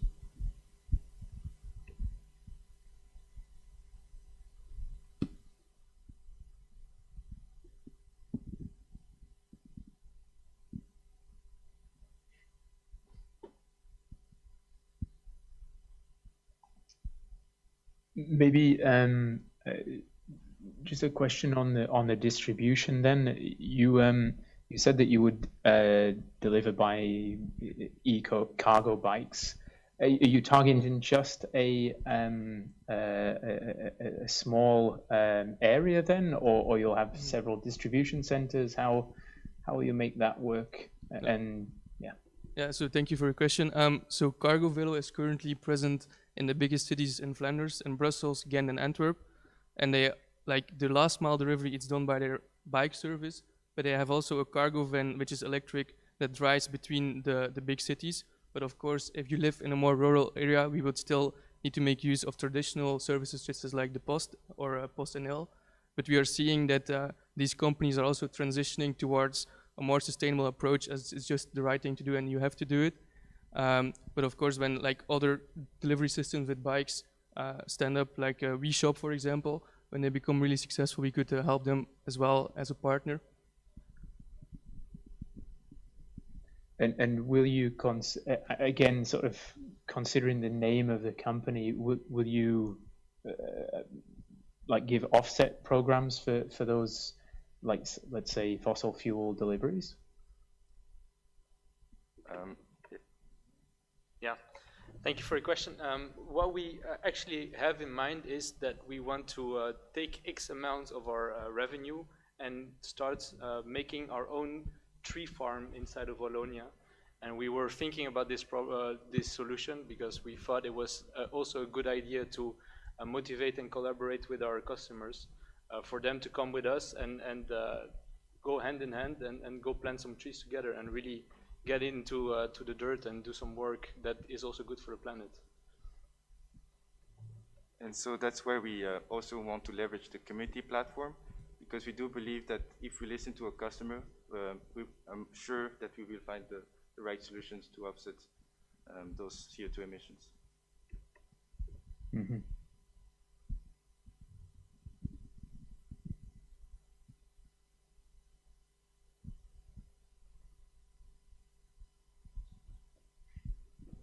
So if there are no further questions, we can move on to the next pitch. It's also the last pitch, but last but not least. We've heard the word waste a lot. We heard technology a lot today. So next up is a startup that aims to combine these two terms into one startup. So yeah, please welcome WasteTech.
All right, hey, good evening, everyone. We hope you still have a little bit of energy for the last pitch. We have something exciting to share with you.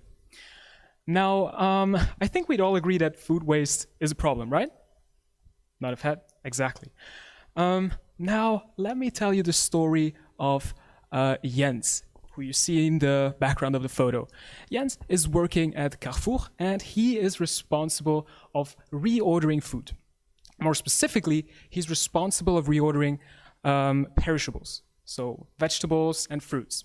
Now, there's really two things that are a big problem and a very hard thing to do for Jens. On one side, there's the issue that it's very, very hard to predict how much are people going to demand for fruits, vegetables, and bread. This can vary depending on many parameters, such as weather, if it's on sale, how big the shelf is, many parameters. On the other side, there's the issue that if he orders too much, there will be shrink, and eventually, because he overestimated the demand, there will be food waste. On the other side, if he orders too little, then the demand will not be met, and they will not realize the profits that otherwise they would realize. Now, that's where WasteTech comes into play. WasteTech is helping small and big retailers to reduce food waste on one side and increase their profits on the other side. How do we do that? By utilizing artificial intelligence to create smart demand forecasts, we help them. All right. So obviously we needed to validate this idea and see if it's something smart to do, which we did by infiltrating pretty much every retailer you can imagine in Belgium. And by every, I mean every. All right. So the problem and the solution that we have is an AI, the solution is an AI-powered demand forecast, which I already explained right now. Now let's talk about our competition. On one side, we have SAP, multinational, huge company offering their F&R product. And on the other side, we have a Belgian startup called ForceIT. Now, ForceIT is still a startup, and they still do not have a product, unfortunately. And SAP, as you know, is a huge multinational, is very detached from their clients. As a matter of fact, they try to upsell their clients on trainings because the platform is not really easy to use, which we had testimonials of some of the interviews that we did where people told us the exact thing. Now, let's talk about the market. Well, the total value of the waste that is wasted each year globally amounts to $2.6 trillion US. The amount that retailers cause from these 2.6 trillion is 130 billion. Now, assuming we would have a 15% market share of that, that would lead to 19.5 billion US dollars. Now, obviously, you might be interested in how we make money, right? Because that's what businesses do. So we have 3 different packages based on subscription models, depending on the size of the companies that we sell to and the SKUs, the amount of SKUs that they have.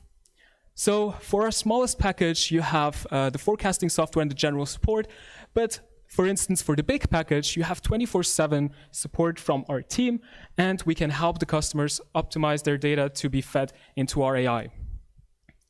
Now let's talk about why you should work with us, because we really want to work with you. Now, there's 4 reasons. First, our product will be easier to use than what's available right now. Second, we help our clients to organize and to gather the data, which is our main selling point. We're closer to the client, and this is something that our CEN, our Chief Executive Nerd, Grégoire, will explain further to you. Thank you, Damir, for the warm introduction. Very welcome. So yeah, as Damir said, we want to be as close to our customers as possible to really fit their needs, and we also want to be as accessible as possible, so we plan to develop both a mobile application and a desktop application. So here, let's take a look at our team. We believe that a startup has 2 main activities. On the one hand, we want to build a product, and on the other hand, we want to talk to customers and actually sell that product. So we built 2 clusters in our team to do that. The first cluster will be Nizar, Damir, and I, focused on building the product. And then Hanne, Eben, and Damir again will focus on talking to customers and then selling the product. So our go-to-market strategy, we plan to follow a top-down approach. So we want to talk to strategic managers of those big retailer corporates to really implement this solution in as many of their stores as possible. And we will follow that approach by using experienced B2B salespeople to talk to them, having a LinkedIn and Google Ads campaign to raise awareness of our solution, and finally getting partnerships with those big brands to have credibility and data. let's take a look at our revenue. So you might see that there are 3 separate phases in our revenue. The first phase, we plan to build an MVP using data. At that point, we don't have something that works yet, so we don't have revenue. Then we move on to a beta, where we have an MVP. We have a few selected customers that try the product at a discount price. And finally, we move on to the last phase, where we actually sell the product to the customers and scale up the business. So let's take a look at our cash. As you might see, our valley, we have minus 300,000 to fund somehow. And we want to fund it using grants, a starter loan, and our own funds. And then afterwards, we want to scale the business using 200,000 euros from Business Angel. So that was it for our pitch. Thank you for your attention, and we're ready for your questions. Thanks.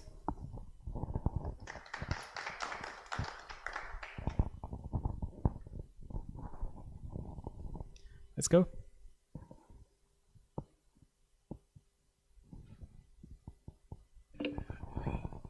Congratulations, thank you. Yep. What's the competitive landscape? And how do you compare yourselves? Grégoire, you can maybe go back to the slide where we talked about our competitors. So on one side, you have SAP, who is offering a product called FNR. FNR stands for forecasting and replenishment. It's a product that is not destined solely for vegetables or perishables. Basically, it covers everything that you can sell, which is an issue because it's not really optimized for, the parameters are not optimized for selling food or vegetables which are perishable. On the other side, we have Force IT. You might know Judith, the CEO. She's at IMEX Start. And we talked to her and we also interviewed her and talked about the business. And Force IT is currently in the development phase. They have a partner which is not a retail store, but a supplier. So it's not quite what we are aiming to do. But they still have no definite product, which is an opportunity for us, because if we are able to launch faster, that would be something to take advantage of. What was you had a lot of conversations, you said, with retailers. Yeah. Your Excel Yeah. list. So what was in general were they crying out for a new one to step into this business? It really depends. So some brands like Colruyt are really advanced in that, so they already have their own data scientist team, so they're not interested yet. Other brands like Aldi, for example, they're crying out, and they actually explain all the problems that they have with SAP right now. So that's where we saw the opportunity, and they agreed that there was still space because they want training for their employees. They want a clear product that fits their needs, and not some standard solution that might work, but they don't understand how. So you had a good response from the many conversations you had with those. Yeah, we did get very insightful insights from people like Colruyt, who obviously they are very advanced, but they still gave us a lot of valuable tips on how to proceed. And yeah. Yeah. Okay. Thank you. Welcome. Did any of those clients, let's say like this, would like to test your product? To test the product? Yeah. Yeah, obviously there was demand to test it, but since there's not a definite product yet, and this is what we try to do after we finish the pitch, is build an MVP around data that we get from clients. So it is very hard to build, well, it's not really hard to build the algorithm, but if you do not have data to build it, it gets very tedious. And all the process of cleaning the data and really making it work for our needs, our algorithm, it's quite a long process. So to get actually a testable product, we still have a few months, but that's what we included, building an MVP, and then a small beta where we expect those big brands to actually try out the product and compare it to what they do right now. Okay, but were they willing to try it? Sorry? Were they willing to try it? Like, you talk with them, and then afterwards they ask if you are ready with your product, can we test it or not? I see. I think the best answer to your question is by giving you an example. So Colruyt, who has a data science team of, from what I know, 10 to 20 people, are pretty advanced in forecasting. Now, even though they are very advanced in forecasting, they were still very open and very receptive of feedback, trying new, different algorithms, because machine learning is still a space that is evolving over time. And so even Colruyt, a company that is very far, was receptive and ready to try it. So from that, we might assume that competitors from Colruyt who do not even have the power to deploy 20 people working on this are definitely willing to try it, yeah.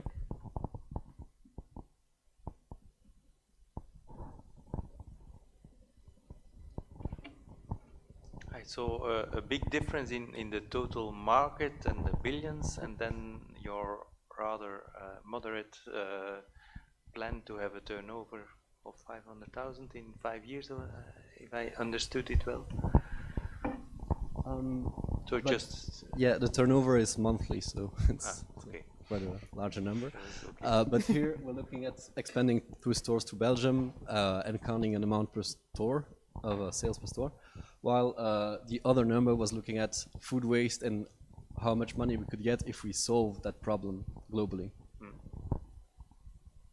But in such kind of product where AI comes in and the more data you have, so I think you can be much more ambitious in having more. Yeah, I mean the more wait data. 5 years to get there. Yeah, I mean, there's certain problems well, technically, if you could use all the data, say we have Carrefour as a client and Colruyt on the other side. If we would use the data of Carrefour to train a model that serves Colruyt as well, there's some conflict of interest there.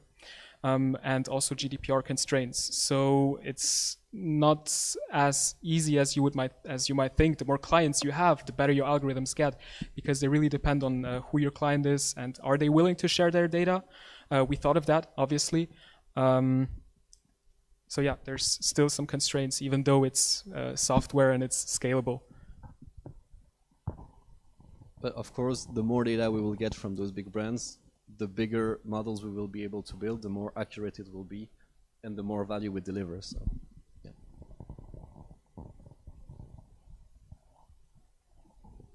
Any more?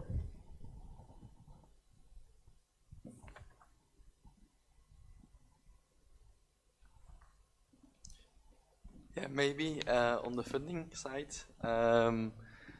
why are the wages so high compared to the West? Well, because I would say development and marketing would be also a really big part, and they seem to be quite small. That's mainly because we plan to be very close to our customers, and that's through hiring people that actually go to those customers, train them, help them. So we do include a high budget, not for ourselves at the start, but for those people that will go to the customers and help them. Which is our main selling point, because it's what we try to do, be closer to the customer than our competitors.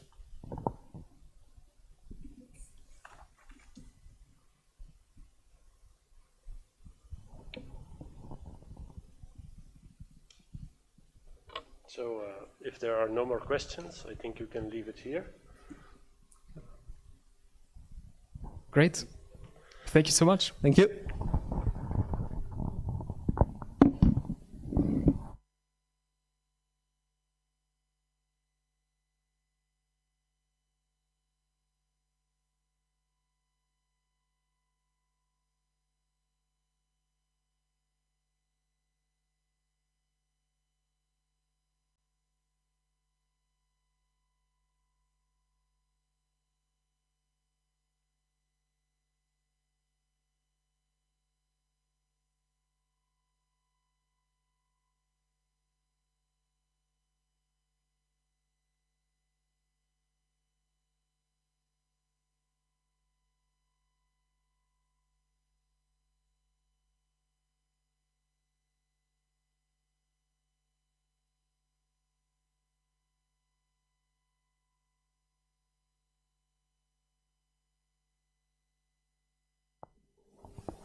Perfect.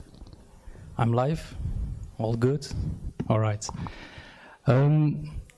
Thank you very much, everybody. I'm now talking to an empty room. It's a bit bizarre, but I know there is a virtual audience, so that's nice. So thanks first of all, to the organization for having me today and for giving me the opportunity to give a quick presentation about PwC, what we do as a sustainability service provider, and as well how we look at and assist clients, mainly private equity, venture capital funds, in view of analyzing startup ideas as we have seen today. So I'm going to also give you a brief introduction in how we do that, how we analyze, and how we are assisting our clients, investors, in analyzing ideas like this. Before I jump into it, quick introduction from my side. So I am Reinhard de Klerk, director based in Brussels, leading the sustainability advisory practice of PwC Belgium. And also mainly working for private equity, investment holdings, and angels investors and the like. Now, before I give an introduction on how we do that, quick introduction from PwC. So our purpose at PwC is to solve important problems and build trust in society. Now, as a sustainability service provider and with the team, that is exactly what we do. So what we do is really going to the core of the purpose of PwC. So it's really a nice position to be in, and it's really nice to help clients around this. And how we do that? We help clients by building their strategy, their ESG strategy, their sustainability strategy, creating their vision, their mission, helping them set their objectives, KPIs, and the like. Additionally, we help clients in measuring it. What is the impact they have? What are the emissions they're having? What is their road towards net zero, for example? We're helping them with the measuring and, of course, with the implementation thereof.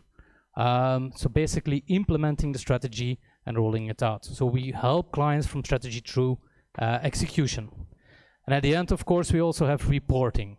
So we assist clients in bringing their sustainability story, their ESG narrative to life, to basically report with impact and with meaning. And as well, what we do, we give assurance to clients. So as with financial assurance for big companies, we typically provide assurance over the non-financial or the sustainability data. We do this, for example, at companies like in Belgium, you have Umicore, UCB Pharma. We audit, for example, the carbon balance. We audit waste data, we audit health and safety data, and we provide an assurance opinion thereof. So that again goes back to our purpose, and that's building trust in society to make sure that the society gets a good feeling and comfort over that non-financial data being published. So that's in a nutshell what we do within our sustainability practice. Now, back to the topic of the day, and that is startup, scales up, CleanTech ideas, you name it. And when we analyze ideas like this for private equity funds or the like, or other investors, we focus on impact.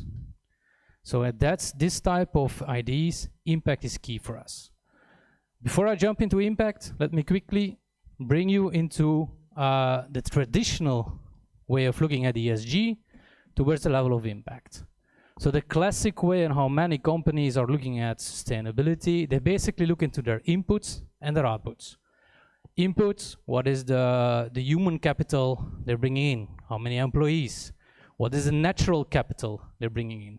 The resources they have, for example. The resources they source, for example.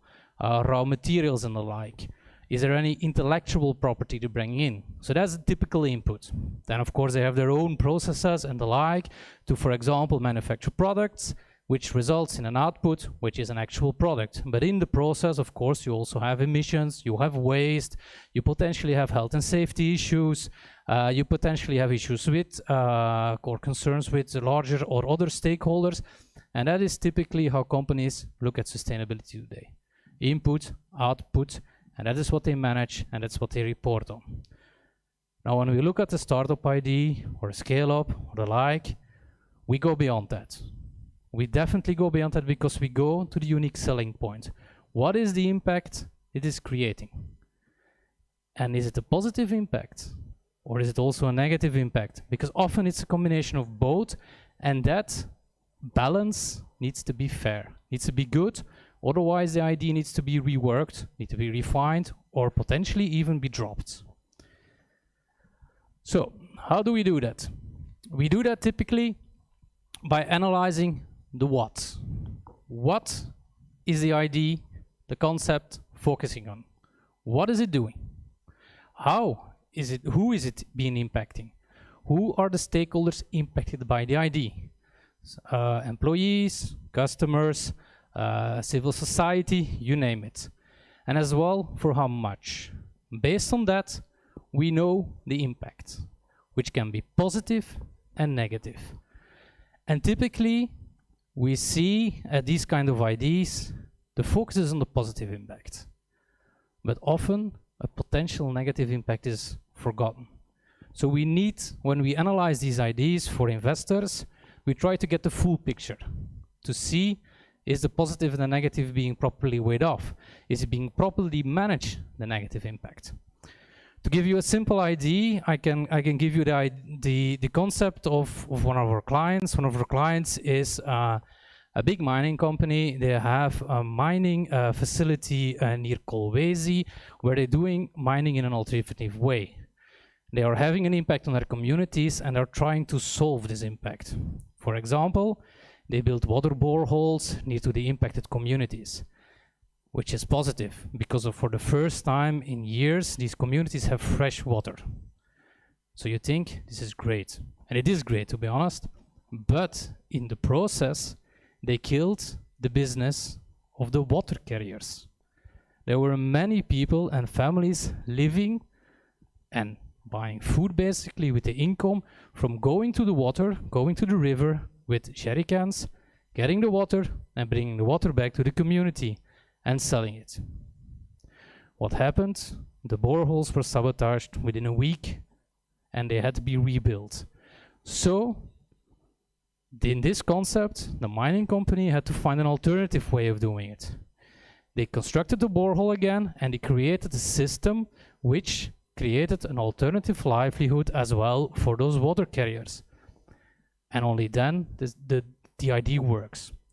Exactly the same we do when we look at sustainability ideas, concepts, scales up, startups.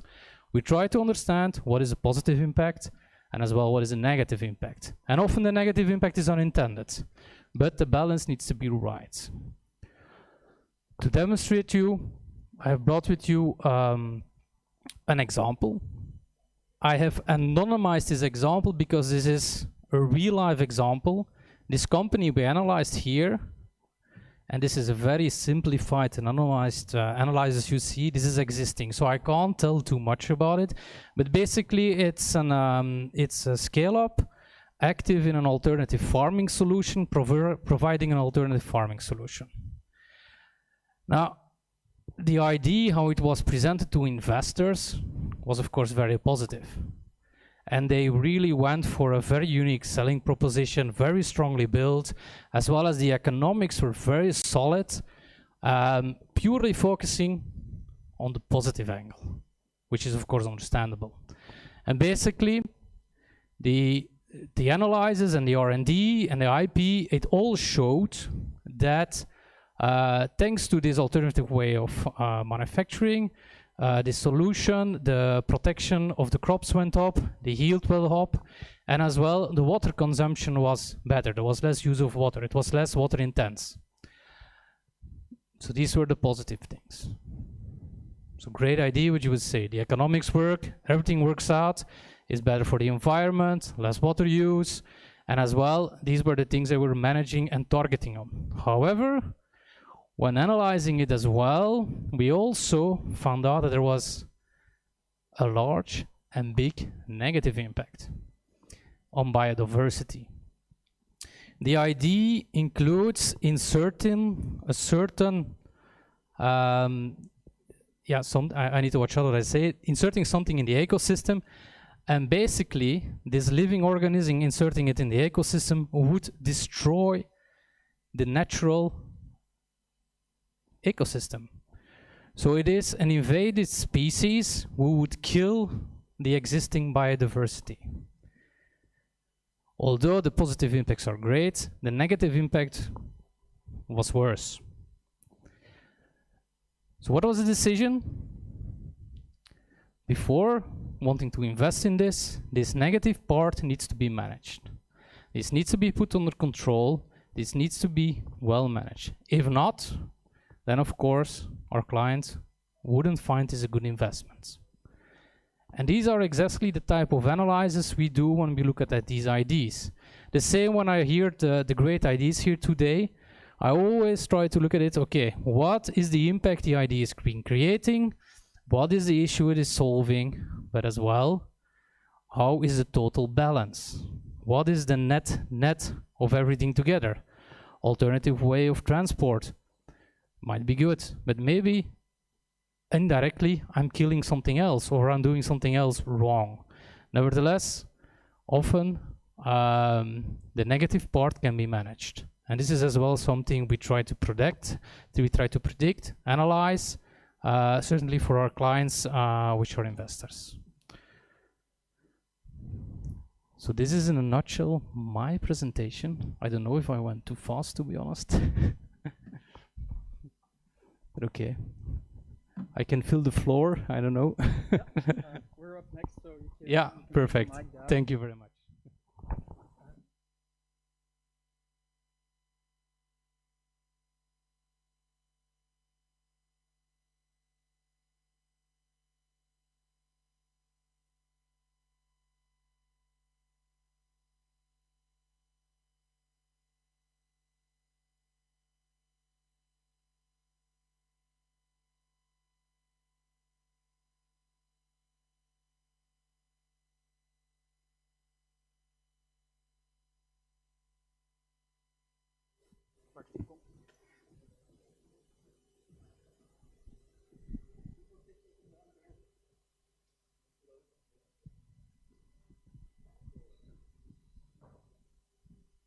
Okay.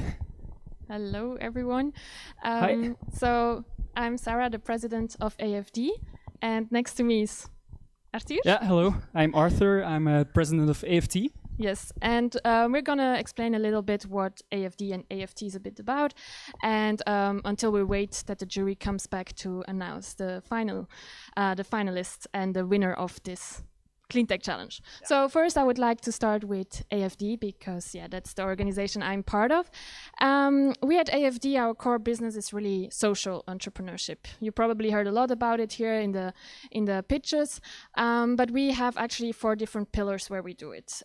First of all, we have our events where we really want to inspire students on what is social entrepreneurship and make them a bit see what we're doing and what social entrepreneurship is about.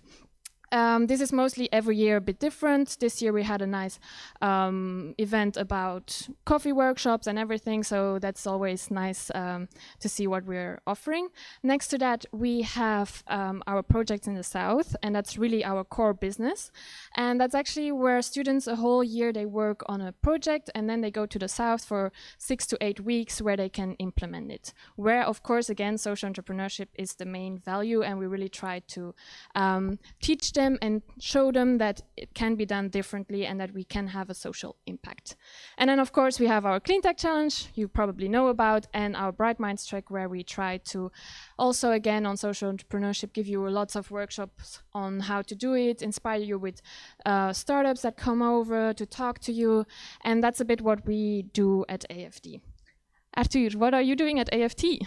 All right, next up is AFT. So maybe good to know, AFD and AFT were actually 2 different organizations. Yeah. So we come from the same origins. We have certain the same values, like entrepreneurship is something we both value.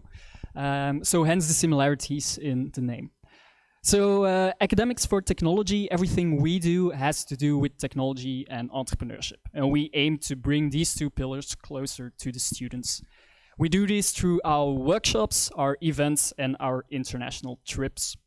So at our workshops, we look at trending topics in technology and we try to discover them hands-on. So with about 30 students, we do about, for example, a workshop about quantum computing, about AI. We get a lecture, we do a little case, and you really get a hands-on feeling for the technology. We also have our events. You might have heard of our Women in Tech Gala, where we invite 5 female speakers that have a beautiful career in tech. They're CEO of a big company, they're doing some cool research projects, they launched a startup, and they come to tell about what their experience was like. And that way we at AFT, we want to do our parts, and we want to strive for gender equality in the technology sector. Some other events, of course, the CleanTech Challenge where we are at today, our new MedTech convention, and some more, but all centered about technology. And then finally, we have our international trip, so our student startup trip. And here we go abroad with a group of 35 students to visit a startup ecosystem. So for example, 2 years ago, we went to Singapore. We went to visit multiple companies. We spoke with their founders, with their CEOs. And that way, in a week, we want to show the group of students what it's like in a real startup ecosystem. So that's in short AFT. Yes. So maybe now you're wondering, like, why AFT, AFD? So maybe to make it clear, AFD, the D is for development and the T is for technology. But a few years ago, we decided to work together because we really see that the future is about technology, but also about development. And we thought, why not work together instead of being rivals? And yeah, actually, the CleanTech Challenge is a really nice outcome of it. And to explain it a bit more, we try to make clean technology, so the D from development and the T from technology. And we try to combine it. And most of you probably know what the CleanTech Challenge is about. Pitching an idea, trying to evaluate your whole idea during a whole year, and then at the end, maybe you're the winner and you can start up your company if you want to. But actually, the nice thing about this that we work together is that we're really 2 different organizations and we have our own values, but combining them makes us stronger in this whole process. And also, maybe you've seen our team members of the CleanTech Challenge. We have 2 members of AFD and then 2 members of AFT, and it's really nice to see that there's a cooperation. But maybe Arthur, can you tell us more what it's really all about? Yeah, so the things that the 2 members of AFD and AFT did the year during the academic year leading up to this moment today. So the team actually started this summer. They talked with the previous organizers. They looked at, okay, what do we want to achieve this year?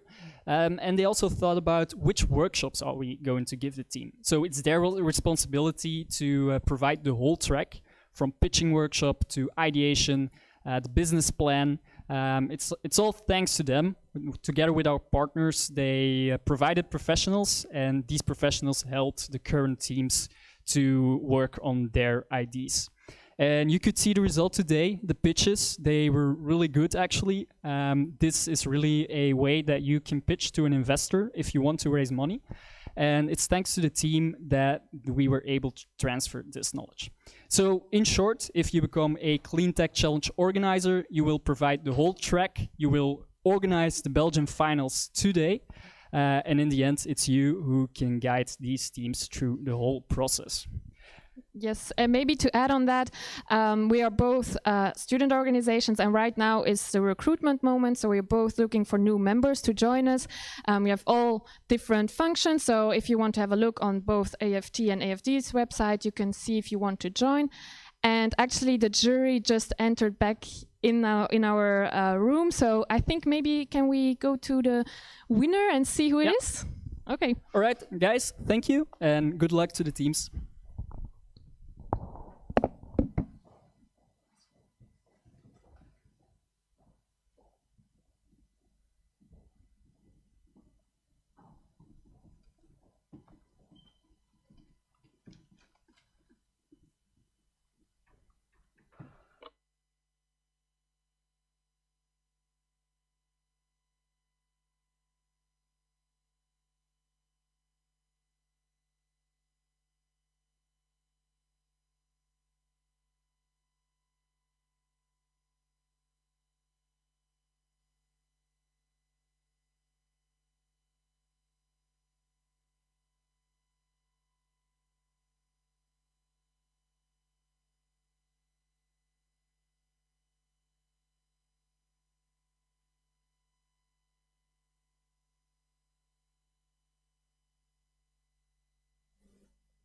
Okay, so there's no live event without some technical difficulties in Corona times. So anyways, let's just move on to the winning teams. First of all, the best business plan will not be actually given out today. We're going to be gathering the business plans of the teams and send it to Vlerik, who will decide who won that prize. So that's still to come. Don't worry, we're on it, and it's going to be done as soon as possible.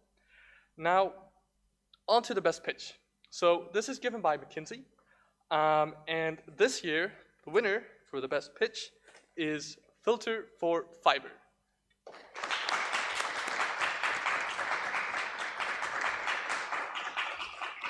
Now, the best pitch also gets a meet and greet kind of with McKinsey, so you get to tour the offices. So, congratulations.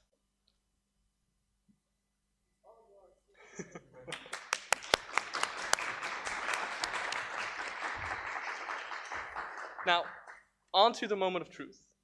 Who is the Belgian winner of the CleanTech Challenge? Who will go and represent Belgium in the London finals? Go on to compete for that £10,000 prize. Now again, we want to remind all the teams, even if you don't win today, if you believe in your idea, go for it. Right? Our jury might have missed something, we might have missed something. If you believe in it, you want to work on it, there's so much potential in the teams. But at the end of the day, we can only let one team go to London. So, without further ado, the winner, the best overall team is WasteTech.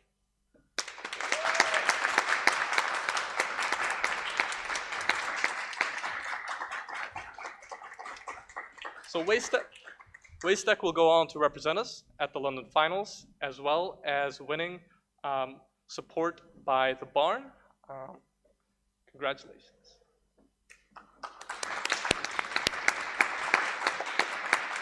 All right.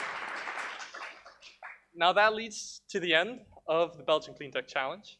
Again, thanks everyone for tuning in. Thank you for showing up. Thank you for all the support we've received. And finally, also just thanks to all the participants for sticking with us.